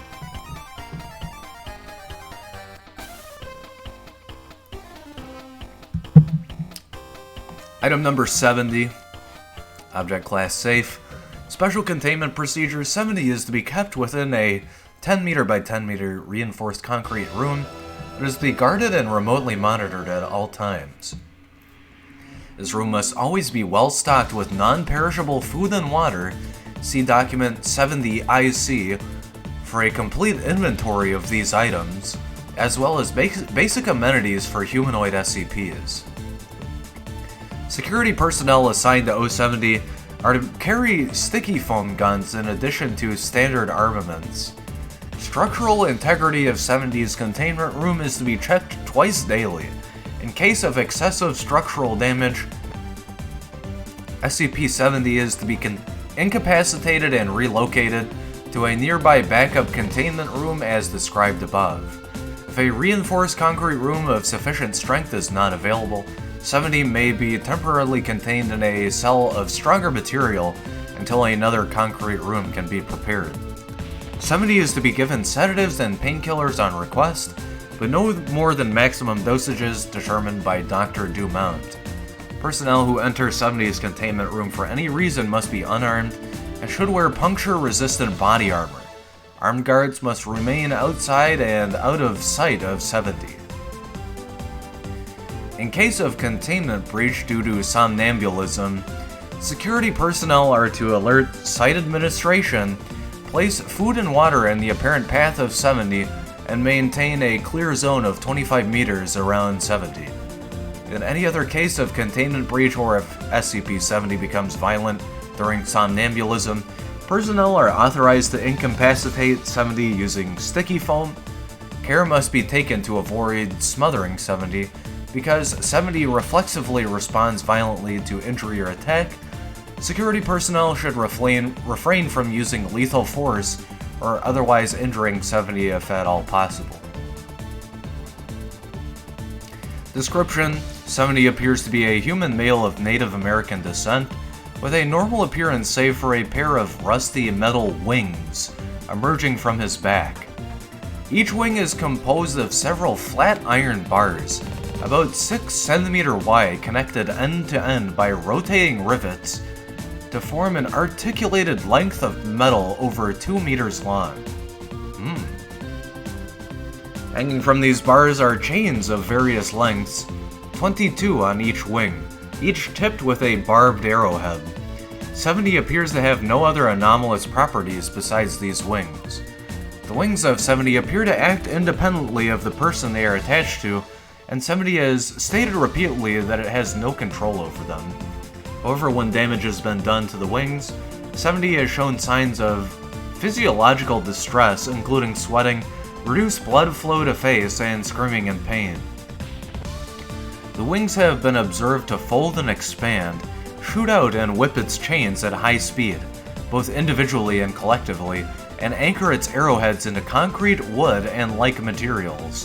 While 70 has not displayed any overt hostility to personnel, it will often react violently to perceived threats by lashing its chains out at assailants and wrapping its chains around its body in a defensive posture. The most effective means of subdual has proven to be sticky foam, non-lethal weaponry, which can reliably ensnare 70's chains from a safe distance. Despite their rusted appearance, the wings and chains of 70 are as strong as high-quality alloy steel. However, they are also as dense as steel, and 70 cannot move about as a normal human due to the weight of its wings. As yet, 70 has been unable or unwilling to use its wings to facilitate human locomotion. 70 spends much of its time anchored to the walls and ceiling of its containment cell, usually sedated. That sucks. Just some dude who has no control over his stand. Addendum 71, Addendum 70-1, Incident 70-1, on double blank, quadruple blank at 0336. SCP-70 breached containment. Security personnel were advised that 70 appeared to be asleep, and were ordered not to engage 70 and to keep others away. By lashing and anchoring chains into the walls and ceiling in front of it, 70 was able to carry itself, still apparently asleep, through Site double blank. 70 broke into the food stores of Canteen 4 and proceeded to gorge itself on the available food and water. Almost 19 minutes later, apparently sedated, 70 returned to its containment room. At no time did 70 appear to wake up. 70 claimed no knowledge of the event afterward. Interesting, so it's definitely legit just a somnambulist, and maybe either the object related to the humanoid part of this controls itself, or it's just entirely unconscious, and perhaps he has control over it, but he's not aware of it at all. But it genuinely sounds like he is a somnambulist, and it's fucking up the other part of this SCP, the fact that he has this weird, uncontrollable mental mind wings that are made of metal. Huh. Yeah, just a nightmare combo, but he just gets up at night and eats. It's like walking to the fridge. The wings are so powerful that it sort of just doesn't care about the Foundation's containment breach procedure. And it's gotta be some intrinsic, survival instinct thing. Like a bear getting up in spring and fucking ravaging a lake really quick and then eating a raccoon and going and resting because it's still cold for a hot second.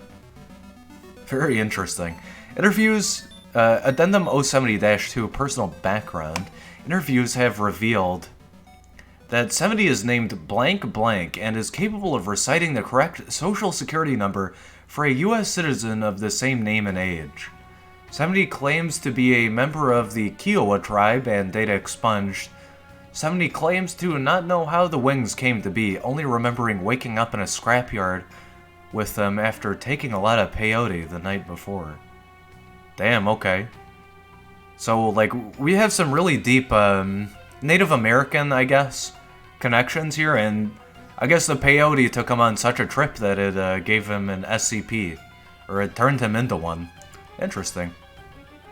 How long have we been going after this? Yeah, we have some time to read some random articles, I guess. There is one thing I want to check out, actually. Let me look this up really quick.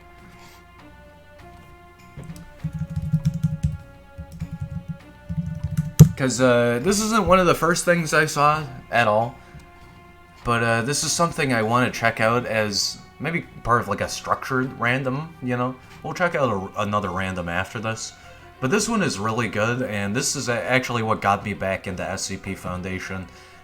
Somebody in the Grotto CC Discord, I guess the Grotto Discord, posted this, I believe in the moderator chat room, and I was just so taken back with it. I loved it. So, is this it? No, I don't think that's it. It's not 002. Oh, that's right. Fuck.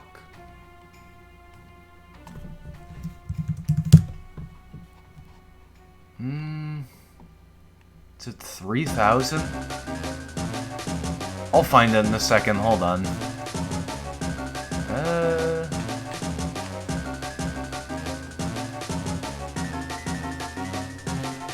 There it is, okay, yeah, it's 3001 I want to look at really quick. This one's really bizarre, and I guess it ties into something later. I think 5,000 ties into this as well, or something.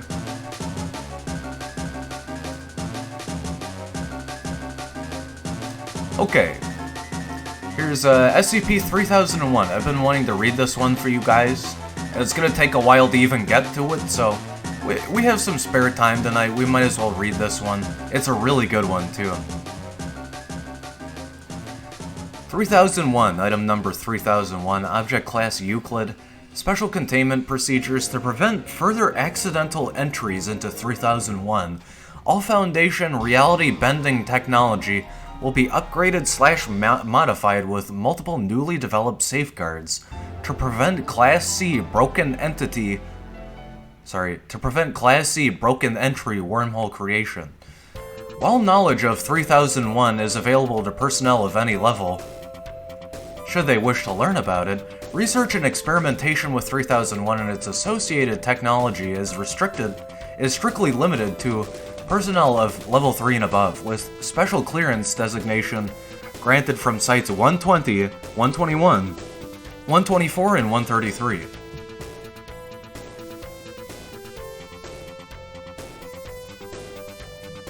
Description: 3001 is a hypothesized, paradoxical parallel pocket non-dimension, accessible through the creation of a momentary Class C broken entry wormhole. Footnote 1. Footnote. A previously hypothetical type of wormhole that does not transport matter to the expected location or has a space-time flaw that may randomly and dangerously eject matter mid-travel. This is like a between wormhole. While believed to be an infinitely extending parallel universe, 3001 is almost completely devoid of any matter and has an extremely low Hume level of 0.032. So Hume level, if you're not aware, is kind of like a scientific constant of life and universe, I think. Footnote 2 for more information on Hume's and reality physics. Refer to documents JEK WT01 and JEK EB02. Contradicting Cagel's laws of reality with the relation between Hume's and space-time. This phenomenon causes matter inside it to decay at an extremely low rate, and damage that would otherwise prove fatal does not impede any biological/electronic function. Simulations suggest an organism can lose more than 70% of their body's tissue and still operate normally as long as at least 40% of the brain remains. However, prolonged exposure will cause said matter to gradually approach 3001's own Hume level, resulting in severe tissue structural damage as the matter's own Hume field begins to disintegrate. 3001 was initially discovered on January 2nd, 2000, at Site-120, a facility dedicated to testing and containing reality-bending technology. Dr. Robert Scranton and his wife, Dr. Anna Lang, were head researchers at Site-120 and were developing an experimental device called the Lang-Scranton Stabilizer, LSS. Footnote 3. The LSS was the prototype whose design would go on to become the basis for the current Reality Anchor project. If we're looking at this from terms of Doctor Who lore, by the way, that would be... Fuck, what is this called? Hold on, I need to look this up. I need my Doctor Who lore. We've got the TARDIS tonight. What is this called? I should know this. Is this the Eye of Harmony? Time Anchor. I gotta find this. Doctor Who Eye of Harmony. Is it just the Eye of Harmony and the true Eye of Harmony is called the same thing? The Eye of Harmony is an artificial black hole created by the Time Lords to provide energy for their homeworld of Gallifrey and their time travel technology. It's the source of power that sustained Gallifrey. The Web of Time, that's what I'm trying to think of. So yeah, the Eye of Harmony is kind of unrelated. I guess it could fit into 3001. But hold on, let me pull this up for Doctor Who context. It helps to share some variations of other sci-fi with the SCP Wiki, in my opinion. Let's see. The Web of Time. Also known as the Spiral Politic, was the orderly structure of the universe's history, built and maintained by the Time Lords. It was consubstantial with Gallifrey's noosphere. The rationality-bound universe was once described as the linear universe. Rather than being a necessary fundamental aspect of the universe, the Web of Time was a metastructure created and imposed on the universe from the Matrix by the Time Lords. During the anchoring of the thread, that's what I'm thinking of, not even the Web of Time. When Rassilon used the Eye of Harmony as the hitching post of chronology. Before this, the universe had no history or defined set of physical laws. And then the anchoring of the thread. The anchoring of the thread was the event in which the great houses created history with themselves as the center and accidentally unleashed the Yskoroth. Well, that's just extra lore. The Seventh Doctor described this as Rassilon's decision to make the universe rational. By one account, the Time Wars were part of the anchoring. Before the anchoring of the thread, the universe was unstructured and chaotic. There were no laws of physics, only infinite possibility. However, the great houses predicted that as new cultures emerged and began to impose their own understandings and versions of meaning onto the continuum, a definite framework would emerge. Since these other species, the ancestor cell, could be completely different to the houses, their assembled history might be inhospitable to the house's civilization. Indeed, some members of the houses had already glimpsed unclassifiable events in the formative future. The earliest time technologies, time travel, were developed and used to avert such events. The time before the laying of the thread was the Dvapara Yuga. Magic and science coexisted in the universe, although magic predominated. Humanity had divine powers. For instance, Arjuna had 1,000 arms and was ardently skilled at compressing time, while Nakula and Sahadeva led armies of imaginary hybrid animals made of broken time. So there's your little bit of Doctor Who context for that. This is definitely an anchoring of the thread event. Dr. Scranton was transported to 3001 after unexpected seismic activity damaged several active LSS in Site-120 Reality Lab A. Funnily enough, this is a 1999-2000 glitch thing. What the fuck is that called? Y2K glitch post as well. Initially presumed dead, Dr. Scranton has survived in 3001 for at least 5 years, 11 months, and 21 days. During this time, he was able to record his experiences and observations within 3001 through a somehow still functioning LSS control panel, which was brought into 3001 with him through the Class C broken entry wormhole. These recordings were later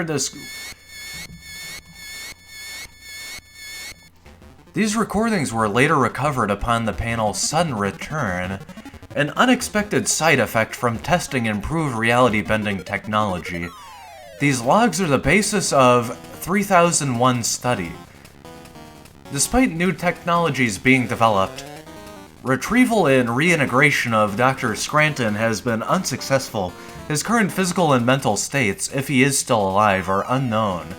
Further information on Dr. Scranton's possible retrieval is under Ethics Committee review. Transcripts of Dr. Scranton's logs are below.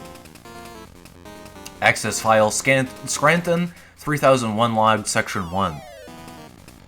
No discernible coherent dialogue can be heard from Dr. Scranton for the first 8 days. He cycles through periods of panic, confusion, and anger throughout, and it seems he was attempting to navigate 3001 to find a way out. He finally moved close enough to the recording log on the 11th day, though did not notice it was operating for several more hours. Ellipses. Name: Robert Scranton, age 39. Birthday September 9th, 1961. Favorite color: blue. Favorite song: Living on a Prayer. Wife: Anna. Anna. Name: Robert Scranton, age 39. Birthday September 9th, 1961. Favorite color: blue. Favorite song: Living on a Prayer. Wife: Anna. She has green eyes. I love her very much. Name: Robert Scranton, age 39. Birthday September 19th, 1961. Favorite color: blue. Height: 178 centimeters. Weight: 85 kilograms. Wife: Anna. Anna, I'm sorry. Name: Robert Scranton. Age: 39. Birthday: September 19th, 1961. Favorite color: blue. My wife's name is Anna. We got married August 12th, 1991. I hope she got out okay. Please let her be alright. Please let her be alright. Robert Scranton, 39. Anna, blue, wife. Please. Please, God, please. Anna. Anna. Anna Bobana. Anna Bobana. What the hell is that? It is assumed at this point Dr. Scranton noticed the flashing light of the recording module. What the fuck? This thing's actually recording? Metallic clang heard. Voices highly agitated and panicked. My name is Robert Scranton. Yeah, my name is Robert Scranton. Former researcher at Foundation Site 120. It has been... I don't know, actually. I can't remember. I estimate it's been 10 days, but I can't... Oh god, can anybody hear me? I don't know what's happened. I don't know where I am, and please, is anyone there? Hello? Anyone? Anyone? No one can hear me. Oh god, fuck. Why the hell is this thing even working? It can't be working. It shouldn't be working. So what the hell? I need to see how long can I talk here. I think there's a cap or something on the recording log, and I can't see anything. I can only see the red light blinking on and off. I can't see any switches next to it. I can't see any of the switches next to it. I'm really hungry, thirsty too.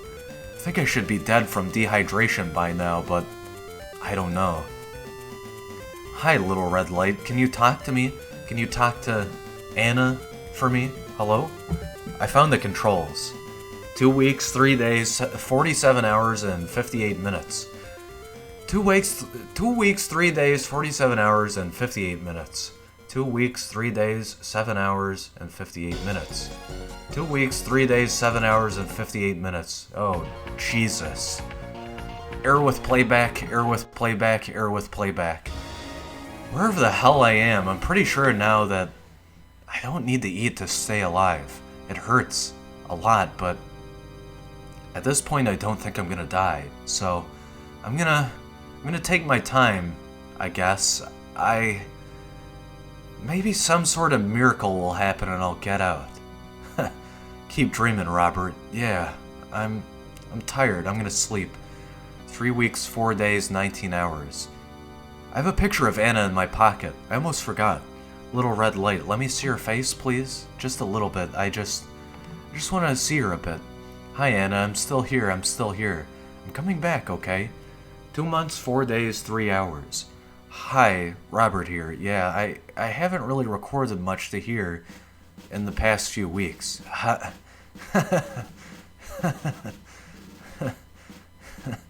Sorry, gotta keep it together. Breathe. I've been busy trying to learn more about the place I'm in, my prison, my kingdom all my own. King Robert. God, I stink. Is there even air in this goddamn place? Stinky King Robert. King the goddamn nothing fuck. Sorry. I gotta keep this professional. I'll come back when I'm feeling rested. Okay, here goes. My name is Robert Scranton.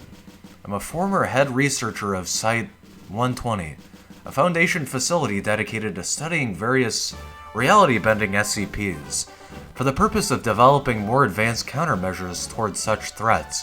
For the last... Red light, speak to me. 2 months, 8 days, 16 hours. What red light said. I've been trapped in what I believe to be an empty pocket dimension, alone. Yeah, alone. All alone. I'm calling this place SCP, I don't know. I can't remember where we are, screw it. I don't know what's happened in the past. Red light, please, again. 2 months, 8 days, 16 hours, but no one else is around to argue, and at this point, I'm just talking into this control panel to keep myself together. I need to keep a record. There might be some poor bastard in the future who ends up like me, and if this ever actually makes it out, maybe it can help stop that from happening. It's all I have going for me right now, so I really need something to go for. This could be the universal machine from the Doctor Who novels. If this is truly like a parallel universe that starts in a new universe, I guess it could be. So yeah, Robert Scranton, documenting a new SCP for future research purposes. That'll have to do, here we go. Access file Scranton, 3001 logs section 2. 2 months, 11 days, 10 hours. Item number SCP, I don't fucking care. Object class Euclid, I guess, but I don't know, I might update this in time. I need to explore more. Special containment procedures. God, I sound so much like a shrink right now. I don't know if we could contain wherever I am. It's definitely not on Earth. To be honest, I don't know where it is. I think it has something to do with the stabilizer prototype. I'll explain that more later. Okay, yeah. Wherever I am, I don't think it can be contained as much as created. No, that's not the word I'm looking for. Entered. Yeah, entered is better. I came into this place because of some really bad reality-bending accident, and... No, Robert, don't be like that. You don't know if there's no exit yet. Oh, living on a prayer. Halfway there. 2 months, 11 days, 18 hours. So, wait, no. Description. Robert, stick to the format. This place, it's some sort of reality gap, I think. It's dark, really dark, as in, this little red light that shows my words are actually being recorded is the only visible light in this entire place. I can't see my hands and I can barely see the control panel here. I had to basically use the light as a center, and remember how many steps I take and in which direction. I haven't gone past 100 yet. I'm too scared to. I wonder if my hair is turning white right now. I can't even see what color it is anymore. Speaking of which, my head has been a bit itchy recently. I don't know if I don't concentrate on it, it's fine. But I feel this tingling all over my face. I'm not sure why. 2 months, 15 days, 4 hours. Okay, whew. I need to relax for a minute. Jesus, God, shit, holy shit. I just discovered a new property of this place. All this time I've been thinking I might be walking on some sort of flat ground, if you will. I kept eye contact with the little red as far as I could see, and it seems I could walk in a straight, flat path. Jesus, my head is buzzing right now. I think the adrenaline is still kicking.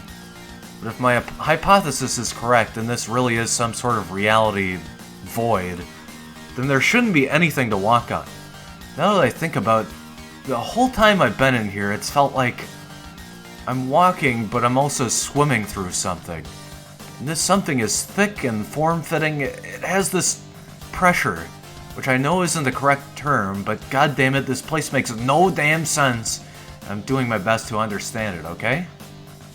God, sorry. So, the best analogy I can come up with is, it's like I'm walking through really thick black gel. There's enough tension to keep me on a surface, but if I imagine myself pressing down hard enough, I can descend. Wait. I think I need to test this more. I'll be back. 2 months, 17 days, 2 hours. Navigation is largely affected by conscious impulses to travel in a certain direction. So, this definitely isn't a complete reality gap, at least according to mine and Anna's theories. If it were, I wouldn't have been able to move at all, since space wouldn't have existed. Holy shit, okay. This makes a lot more sense than it did before, This makes a lot more sense than it did before. Great job, Robert, you're getting there. Come to think of it, I should have realized that sooner when I was able to move in a flat plane to and from Little Red.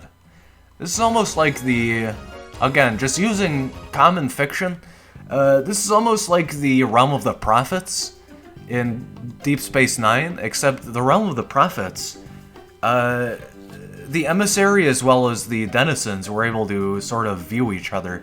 But aside from that, it's also a realm of pure whiteness, not darkness.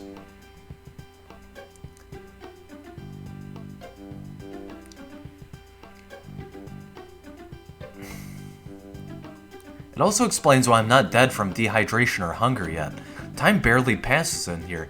Okay, yeah, so I stood right next to Little Red and went straight down. Okay, from here on out, imagine Little Red as the origin of a 3D space. I went straight down, right? Yeah, and then I was then able to come back up to Little Red again. I've also been able to fly above Red. Movement in here is slow, like I said, gel analogy. Best I can describe it by. So it appears to be some sort of physical chrono fluid, and it is based on conscious thought to an extent. So the reality of physics in this world is somewhat dictated by the user, or maybe contemporary physics, contemporary transdimensional physics. Maybe Little Red here conveys some physics to the reality as well as conscious thought. Maybe it's only conscious thought, but it seems like Red, being the 000 point of at least a 3D space, is very logical here, which I appreciate this guy coming up with this. 2 months, 22 days, 3 hours. Reporting back for another update, Red. Sir. Come on, Red, lighten up. Pun not intended. Pun not intended. Come on, Red, crack a little smile, it's funny. Ellipses. Fine, whatever. This place still seems like it barely follows Kegel's laws of reality parameters. And by barely, I mean really just barely. Pretty sure my math is right, but hold on, I'm gonna check again. Jesus. Yeah, pretty sure it's good still. Okay, this place, if we're using the standard Hume scale, I'm pretty sure I'm in a reality where the Hume field is 0.04-ish? Yeah, really fucking low. So, like I said before, space-time exists on a very minuscule scale. So my biology is not getting shot to hell and back because of any malnutrition, but that also means I'm not actually sure what that also means. So it appears like the Planck length of this reality is very small, probably because there are very few things. Let's look up Hume level for context. I just want to give you the official designation of this. I believe this might be a real physics thing. Maybe this is only SCP. Rigorous explanation. So it's the level of reality in the level. Okay. We'll go to Quora instead of Reddit. I feel like this might be a little more reliable right now. If you have too much David Hume, people become more skeptical, and the level of reality tends to fade if your Hume is too high. Conversely, if your Hume is too low, then people lose their skepticism and believe anything. Just believe anything. If the level of Hume is turned all the way up to the maximum, then you start doubting your existence, reality fades away completely. Oh, what a moment. Did you mean Hume instead of Hume? Hume was a philosopher of the Scottish Enlightenment. Hume is not a criterion for reality, only that which never changes is real. There's no up and down scale for what is real. Hume, to pursue imagination and gratification. So this is just meta-perception and reality philosophy. I don't really know too much Hume, but that's interesting. Also fucking doxed my login email, but whatever. I can change it, I guess. It's a pretty obvious one if you know the channel at all.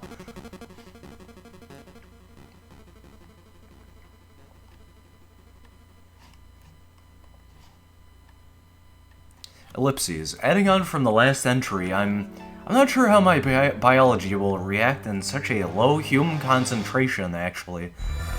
I mostly worked with higher than average Hume fields, and the reality benders we tested never had a field lower than 0.8. This is gonna be a first, an all-time first. I remember Site 133's Promo Killer, they called it that because it broke the previous theory about the lowest limit of Hume concentration. Really expensive, yeah, really weird machine that brought down a small area to 0.4. 0.05 is, yeah, 0.05 if you have no context is p-hacking levels, so basically the lowest sort of, what's the word? Lowest hierarchical scientific constant? It's p-hacking. So it could be real, it could be not, basically. It's just a potential in math. I was lying. Last log, I'm lying to myself, my own body, and Little Red here, too. We're about the realest things in this place, and that means, over time, the Hume field is going to want to equalize, and I'm gonna go for now. I have some calculations to do again. Red, Anna, take note, I'm using Kegel's second, third, and fourth laws, got it? Use 0.05 as the surrounding, my external field as somewhere between 1 and 1.4, use the second law's error estimation correction, and my internal as shit, I'm not done yet. So this guy is trying to establish his own reality boundary parameters, and trying to stay sane while establishing the math of this universe that he's entered into, basically. Because he's the sole thought, the sole logic in this place. I am real, I'm super real, super duper real, ultra real, the realest guy in a world of no real. You have no sense of humor as usual, Red. I'm talking about the LSS, Red. When we got sent here, I think our reality got cranked up a notch. Red, didn't you pay attention in class? Hey, don't get fucking smart with me, Red. Okay, the point is, the LSS surge got us up to 2 months, 18 days, 7 hours. No, Red, not even fucking close. You must have converted Kegel's third law equation wrong. Because of the malfunctioning LSS we got blasted by, we're somewhere in between 2.2 and 3.6. Yes, that's good, Red, that's very good. Because that means we have more time than we thought to... Yes, Red, before we fucking die, okay? I'm assuming his law equations is taking into bounding box parameters for how he entered into this reality, so it was based on logician science, machinery, one of those machines in the experiment, object coming with him, and also an earthquake. So he is taking, like, functions from the previous universe to use it to stabilize the reality. 2 months, 24 days, 5 hours. About 3 years, 4 if I don't interact too much. If I had an LSS here, I could maybe stretch it out to 8, maybe. That's the best case scenario, but I have to I know, but 3 years. 3 years, then it's past the point of no return. I should definitely figure something out by then. I think I still should be pretty good for a while, at least. No. Won't be in here that long. I'll definitely figure something out. So yeah, this is him trying to fight insanity with building a way to either instrumentalize the universe he's in, or at least, like, do something.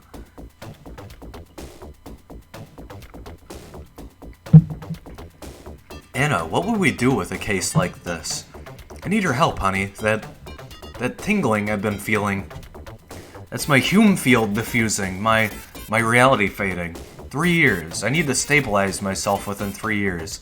So I'm assuming he went through some advanced calculations and determined, like, ratio of insanity versus, like, you know, maintaining logic and reason. So he probably came up with a function to figure out how long it would take before his logic would break down, and the Hume field, as a result, would start to break down irretrievably, I guess. I've been thinking, Anna and I, we had this theory, even though the Hume field is low, it's still a Hume field, and precisely since it's so low, Hume diffusion should take quite a while. Now if I could recycle the fields, keep the diffusion from spreading too thin, I could also maybe, it's only a theory, but it's worth a shot, but that means, so he's basically reaching the point where it's either escape, formulate a method of escape, or convert the reality into a new universe, and just, I don't know, ensure that the laws of physics here make enough sense, so that at least his nous, his mind, once his body decays, will continue to function, or at least, you know, the raw math that his reasoning brings him to. Very, very meta. Hey, Red, I'm gonna have to go for a bit. I want to test something, and you can't come with me. I'm sorry. I think we just disconnected from the internet. Hold on. I'm gonna use this time to go to the bathroom, too. Just give me a second. We'll read more Red Reality in a moment.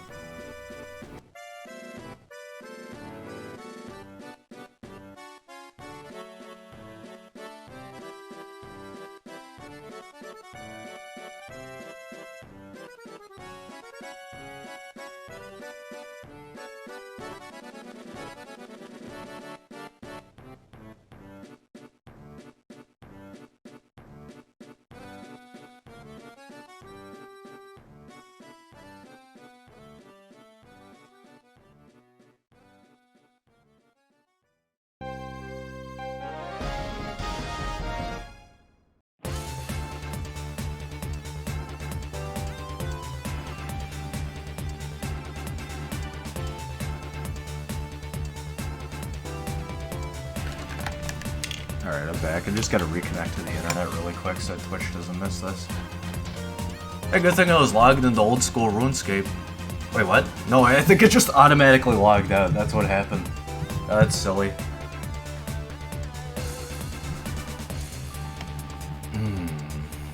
Okay.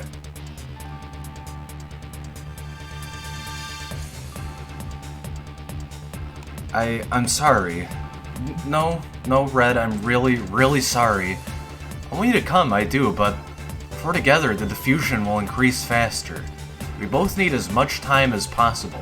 We need to figure this place out more, and you need to make sure you keep all that info in your head.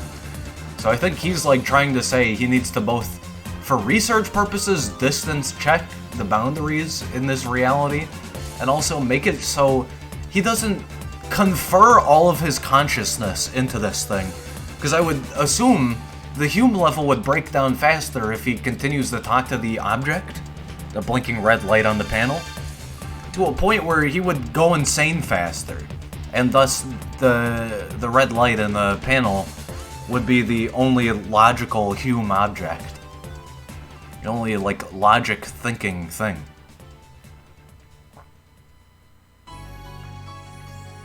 It's Red, come on, you'll be fine, Red. I know you will. You're tough. A lot tougher than me. It'll only be for a bit, Red. But I need to see if I can find a way to keep us alive a bit longer. Maybe even get us out of here. If I can contain enough field, I can maybe get us out. No, I'm not sure, but I need to find out. Red, we're talking about possibly escaping, okay? Yeah, it's a gap. A gap should have an end, like walls of a canyon, understand? I need to find a wall, and then I can... I'm sorry, Red.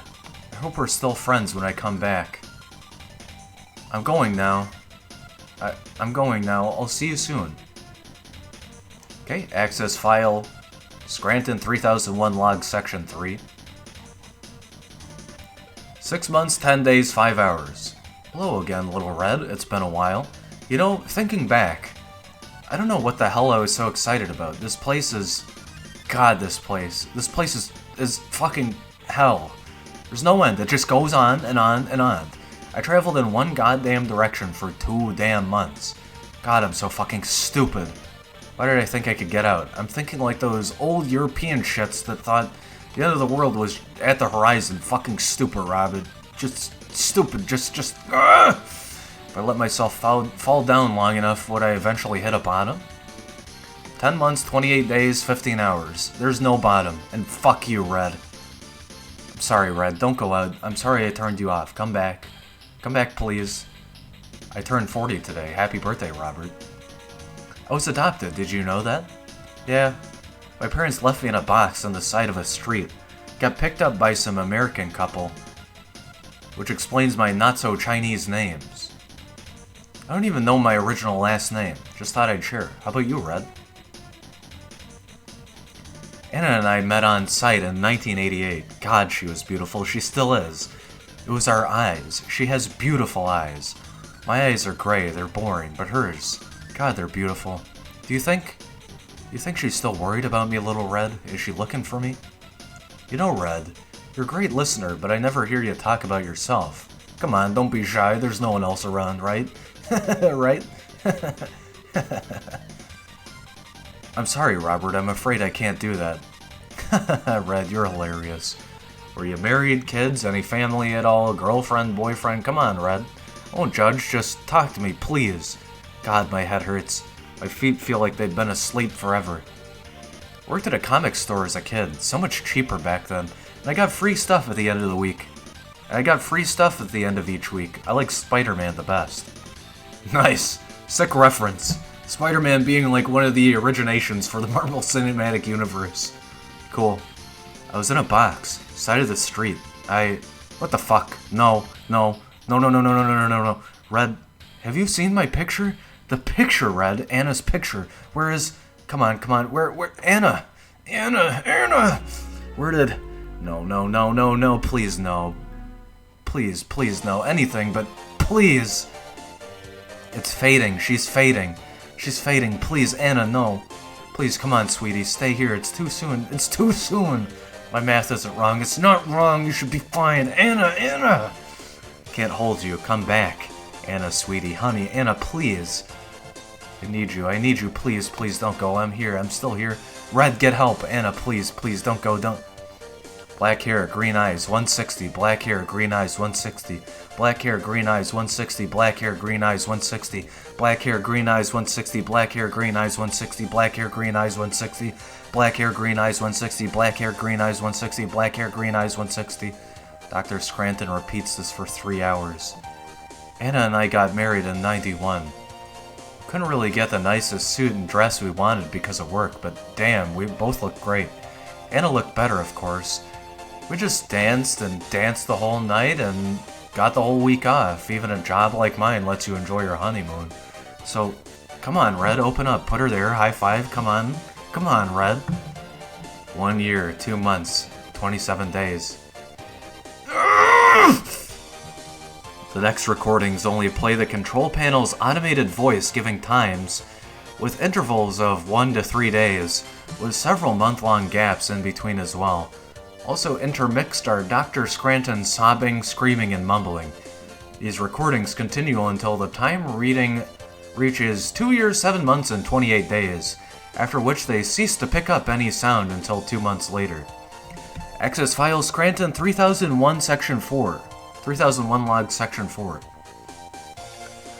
Ellipses. Dr. Scranton's voice is noticeably distorted now. Hypothesized to a combination of both him and the control panel finally showing signs of reality breakdown. Robert, cold. I can't feel my legs anymore. I think I'm beginning to... Hitting that point I talked about. Low Hume field. Diffusion. Equilibrium. Bunch of stupid garbage. I don't know what's real in here anymore. Hell, I'm not sure I'm real, or something. Something close to it. If I really am going out like this, I don't want to die yet. I don't want to die yet. Oh god, I don't want to die yet. Ran up in one straight diagonal line for 6 months. I went down in one. No, I just went down again for 8. There's still no bottom, Red. There's still no bottom. What have you been up to, Red? Been listening for me all this time? You're a stubborn little guy, Red. Lucy. This is basically like a deity just coming to terms with being fucking immense and not doing anything, just fucking spanning infinite nothingness at beyond any comprehensible speed. Just fucking spending time infinitely, just passing time in an instant, but also bearing infinity. Huh? Red? Sorry, I must have fell asleep. What did you want? Oh, sorry, I'll try to remember. Lucy. That's what we wanted to call our kid if we had one. Lucy Scranton. Lucy Lang. Anna and I both thought it would have a nice ring. No, Red, I don't remember picking out a boy's name. Good morning, good morning.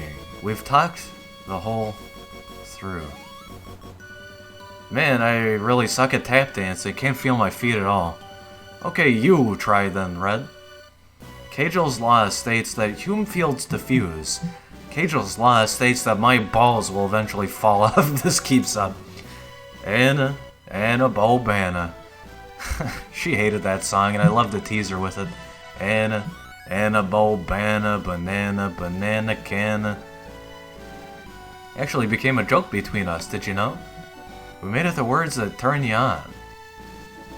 Come on, Red, act your age. Don't be mature. Ugh. Fine, guess you have a sense of humor after all, maybe. We're gonna have to fuck with so much science when we get out. This place breaks apart rules like my hand is breaking right now. This dude sounds like Rick once he just gives up. Spiderwebs, my left hand's spiderwebs. There's a reality-bending spider at Site 120 once. I could crush it. Red, would you crush it for me when we get out? Average 15 kilometers a day, plus a few breaks. 32, 30, 10, no 11, no 10, I think. At least 300 left, and shit, no. It was faster going down, fuck it. I'm saying about 600 kilometers down. Took a hell of a lot longer coming up. Far down. Bottomless, infinite, and beyond. Shut up, Robert, you're not funny. Hume field, boom field. Breaking down at a rate of... Shit, what's the constant of modified Promal relations? 10 to the 4th? No. 5th? 5th, I think? 1 year, maybe add a few more months. Red, how does David sound? David, you know, you asked about...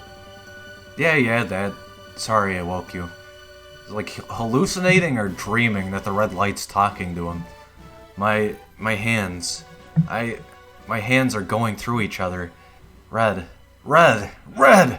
help, please, my hands. I can't feel my hands. They're going through each other like they're like ice water. Red, I can't. Oh god. Huh? Red, you know that stupid magic trick your uncle would show you where he'd pull his thumb off, but it was really just his other one tucked under? I just did that with my real thumb. Didn't even hurt, it just came off. I think... Oh god, I'm gonna be sick. I think it's just floating right now, and I can't even pick it up. My hand just passes through it. Oh god, my left pinky feels like an onion. Yeah, it's separated. Nice try, Hell. Rings on the right hand. Nice try left. I can go right through myself. I can feel inside me. It feels warm, but also cold. When I sleep, my hands go in my head. I'm sleeping on my back now. Static. I'm like static on a TV. Shk, shk, shk.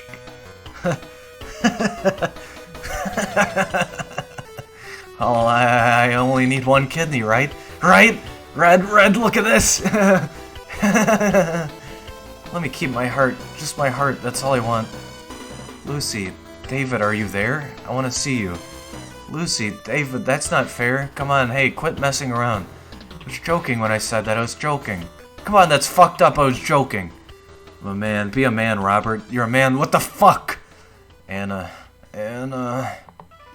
4 years, 6 months, 18 days. I'm not even doing it myself anymore. I can feel it happening on its own. Finally I can. Still can't say it. I'm still scared. By the way, this is called Elise Donim. Did not take me to the song. I open showing container folder and it just doesn't. Where is this? Well, this is the Gyakuten Saiban 3 soundtrack. I fucking love this song every time I hear it. It is called Elise Donem, Simple Melody. I definitely won't eat anymore now. Still really hungry. That is fucking disgusting. That is fucking disgusting, Robert, and you know it. No, see? Red thinks so too. No. This little piggy went to market. This little piggy went somewhere. This little foot, red? 5 years, 13 days.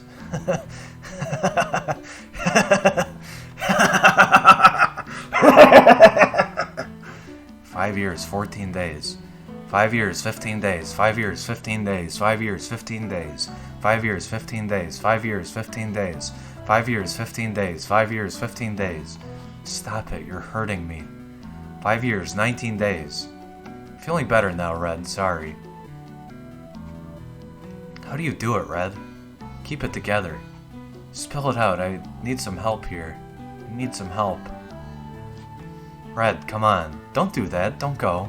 I know it's hard, I know it's dark, but it's dark and we're together still. Come on, Red. No. You can't, Red. Come on, buddy, stay with me, Red. Come on. I can still touch you. I can still touch you. Look at me, Red. You're not dying yet. Red, no. No audio is recorded for the next 9 months. Access file Scranton 3001 log, section 5. 5 years, 9 months, 2 days. Red? 5 years, 9 months, 3 days. 5 years, 9 months, 3 days. 5 years, 9 months, 3 days. 5 years, 9 months, 3 days. 5 years, 9 months, 3 days. 5 years, 9 months, 3 days. 5 years, 9 months, 3 days. 5 years, 9 months, 3 days. Automated message repeats 97 more times. You little shit, I thought you left me. Dr. Scranton's voice is barely audible, coherent, as if through a heavily distorted, muted radio.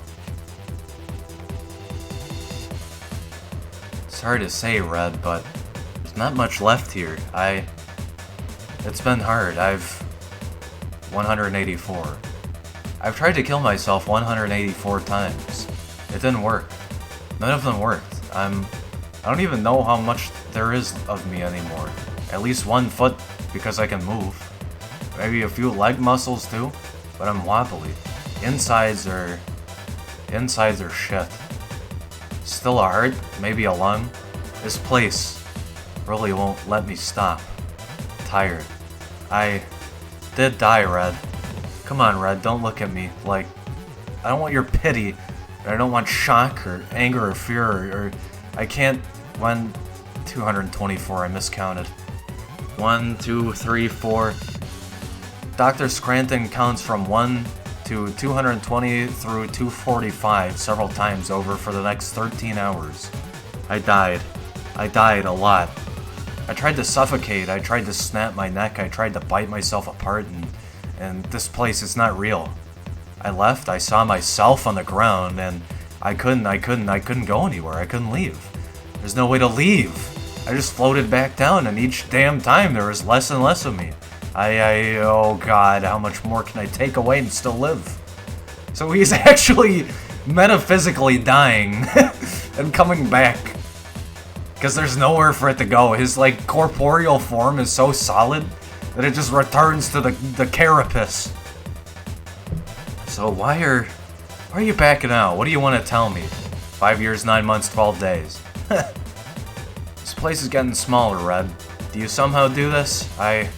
There's an end here for sure now. It's gone from God knows how long to... There's like a veil further out.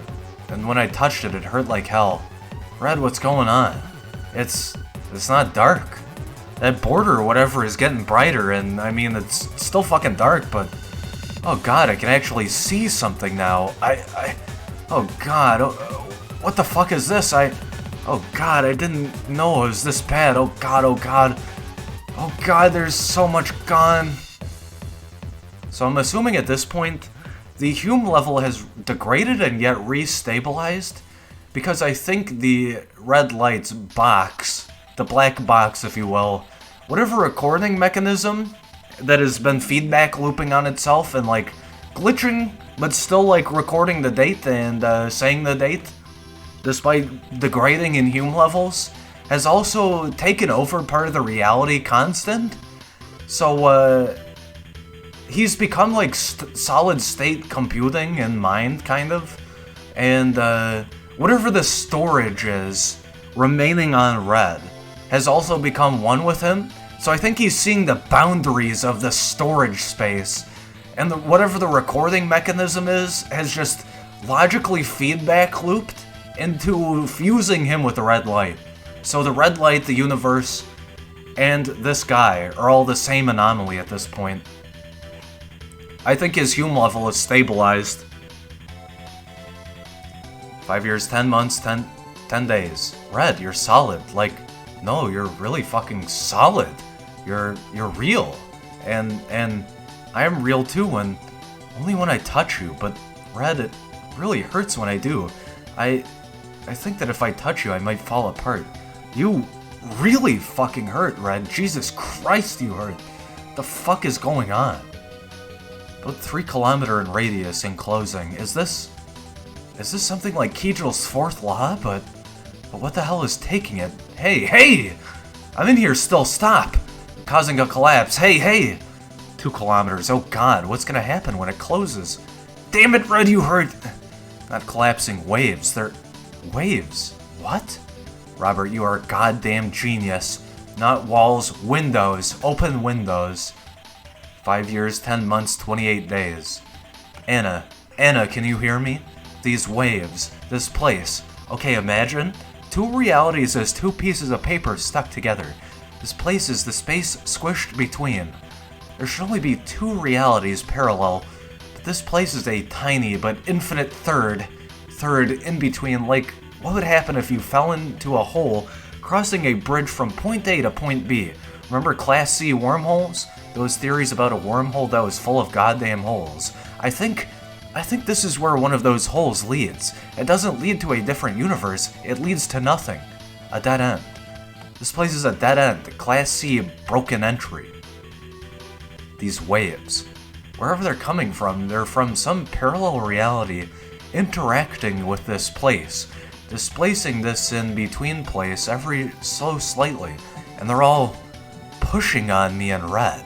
Because since we still have some level of reality, they're pushing or sucking us towards them, gradually creating a new wormhole towards home.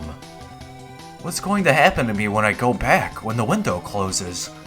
Think, damn it, Robert, think. You gotta think. Think harder. Red, I'm gonna have to, Jesus, God. I have to move away from you. I don't know if you're sick or something. You're really messed up right now. Call me when you're feeling better. I can't think right. Blood. There's way too much. Drip, drip, drip. Where does it all go? I haven't tasted barf in forever. Not even when I threw up after my... You're a man, Robert. Oh God, not again, not again.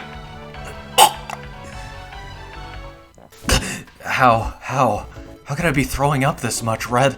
Tell me, I don't even have a stomach to hold it in anymore, and the bleeding never stops.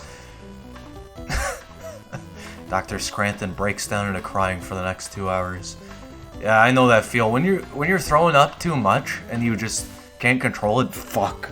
That's one of the worst things. Like, my body is so sensitive too, so if I wake up and I'm really hungry, I get really pissed off about how sensitive my stomach is. So throwing up, I especially hate it.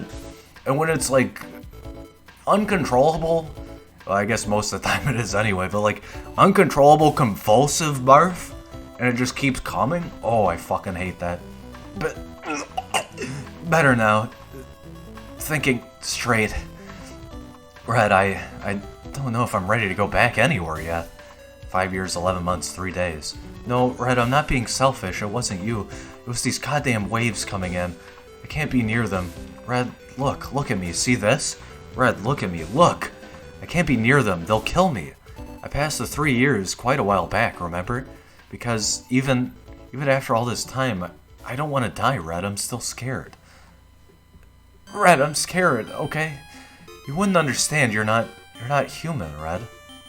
So this is reaching the point where the interphysics is taking over. Not even like the objects in the reality. Now the laws of physics that he has posited into this reality are taking higher precedence than his own consciousness. Although his consciousness is the core of the human in this, I guess, wave function of reality constant. The physics applying override himself. So he's getting destroyed by the wave function. And the fact that his body has been so decayed over such a long period of time, and also his knowledge of physics, caused him to just invariably destroy himself with his own reality. Oh, I'm sorry for offending you, Red. No, Red, come on. I didn't mean it like that. Red, look at me. You're my friend. Do you get that? You are my best friend. But let's face it, you've got a much better chance of getting out of here. Just leave me alone, please, Red, just for a bit. I'm sorry, okay? I really am. Can you hear the waves coming in, Red? A little hum and shake as it hits your ears? I can. It's getting louder every time. And it hurts so bad. Begins to sob quietly. It hurts so bad. Footnote 4. No audible hum is picked up by the control panel at the time. It is believed that the frequency was too low to be detected. Either that or it's hallucinated. Which, I mean, in a reality constant, that's even more bizarre. It could be like a meta-math, sort of like quantum mnemonics. It could be a meta-math hum. So, undetectable by contemporary physics. No. No. Why? Just let me go, damn it! Oh, God. Another 5 years, 5 more years. If this keeps up, I'm getting restabilized for another 5 fucking goddamn years. Red, what do I do? Over the next 5 days, the control panel does begin to pick up a low-frequency hum that comes in pulses. The volume increases steadily, and as it does, Dr. Scranton can be heard screaming, crying, and speaking incoherently in the background. So the fact that he mentioned that he comes back into his body even after he dies, eventually just his pure consciousness is going to embody the wave function, I think. Voice is notably shaky. Red. At this point, the background humming noise is picked up at a rate of 20 pulses per minute. 5 years, 11 months, 9 days. Help. Loud splattering noise heard as something strikes what is assumed to be the control panel. So his body is just getting smashed against the only logical physical object in the entire reality.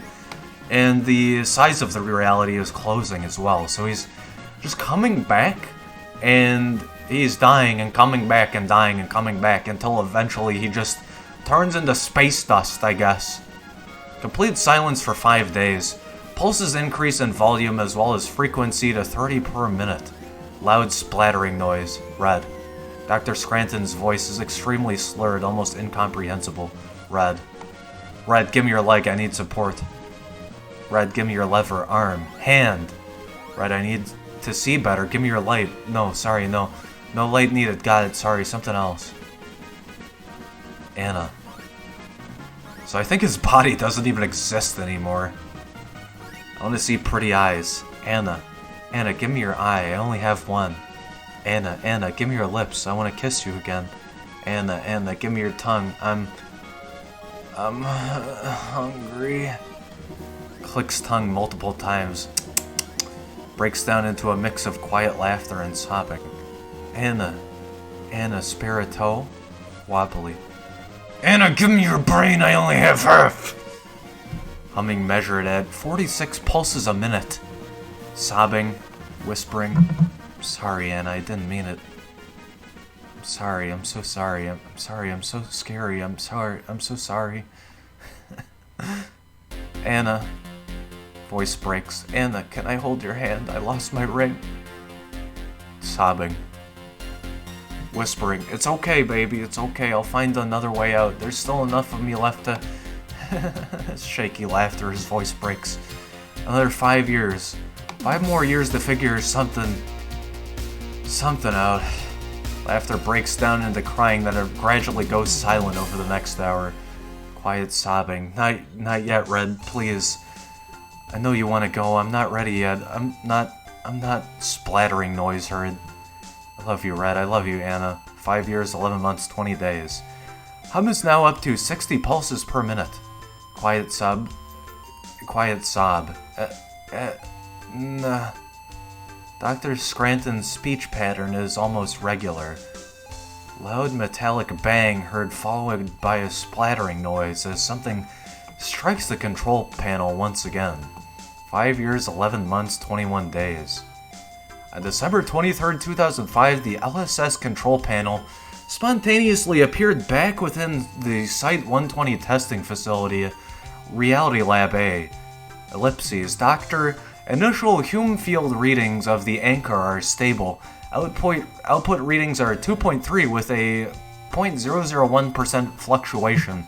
So his math was so good that he went way beyond p-hacking. He got a very good constant for this reality. Good, Skinner. Let's hope that holds. Hold on, what the hell? What's wrong? Something has appeared inside the testing zone. What? Ma'am, a large object has materialized within the anchor field. What's the call? Kill the power. Call in the team? Skinner, what the hell are you... Oh my god, where the hell did that thing come from? I don't know, ma'am. It just appeared out of nowhere. It looks like it's covered in... What the hell is that? Oh god, it smells awful. I can smell it from here. Jesus Christ. It smells like death. It's like vomited and blood and... Ma'am? Oh my god, ma'am. Do not abort, Skinner. I repeat, do not abort. Keep that field up and do not abort. Ma'am, what's going on? Ma'am? Ma'am! Reduce Hume field to 1.7. I'm entering the containment zone. Do not disengage the field or we risk destabilizing the object. Yes, ma'am. Mechanical whirring heard. Reporting, yes, this is Dr. Matthew Skinner requesting splashing footsteps heard. Oh god, what the hell? What is all this? This is the... Oh god, Robert? Robert, is that you? Oh god, please, no. Don't let it be you. Don't let it be you, Robert. I thought, how can this thing be? Splashing footsteps heard again. Electronic beeping.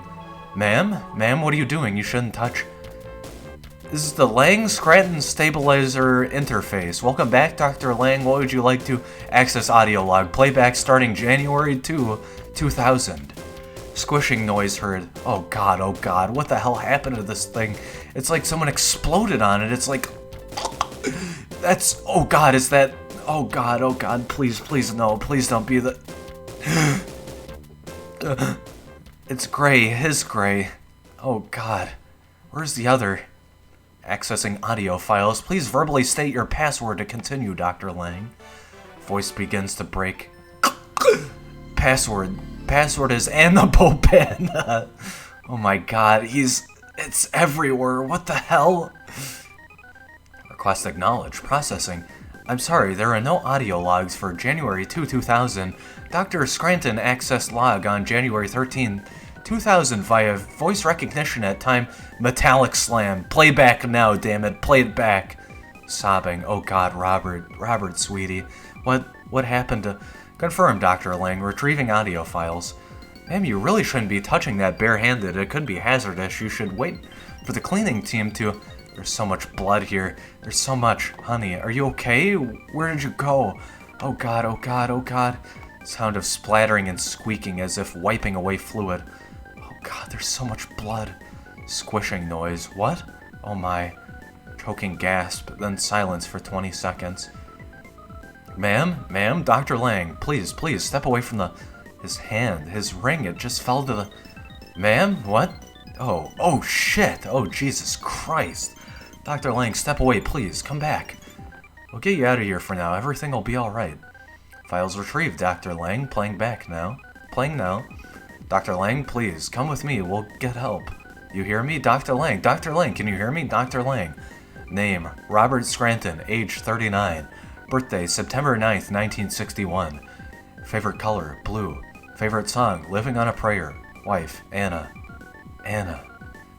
Thudding sound heard as if falling on wet pavement. Dr. Lang? Dr. Lang, report, this is Dr. Matthew Skinner reporting from Site 120 Reality Lab A. I need medical attention here immediately. Jesus fuck. Well, that was SCP-3001, Red Reality. Like I said, I first discovered this through coming back to the SCP Foundation. And these are the related articles, by the way.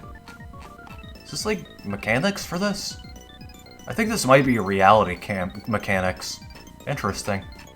But yeah, thank you very much for stopping by tonight, checking out me streaming some SCP Foundation Wiki. We did numbers 61 through 70 tonight, and it's been a blast. As always, I appreciate you enjoying this with me, and thanks for stopping by. So go ahead and drop a follow on the Twitch, subscribe on YouTube, and I'm going to go ahead and drop the social medias in the Twitch chat. So again, go subscribe to the main Edited Videos YouTube channel, go subscribe to the VOD Archive channel, go follow the Twitch, go join the Discord, and if you're on YouTube, just click the About section, or like I said on Twitch, click the About section. Either account, just click About and you'll find all the social medias over there. But again, yeah, thanks for stopping by and enjoying this with me tonight. This is kind of a brief reprieve from the last time I streamed SCP Wiki, because I was just like so pissed. I kept stumbling, tripping over my tongue, so I'm glad tonight I was a lot more calm and just had more fun with it. Yeah, I'm glad I got to share that with you, and we checked out a really cool meme one too, 3001. But yeah, again, thanks for stopping by, and I will catch you in the next one. Peace.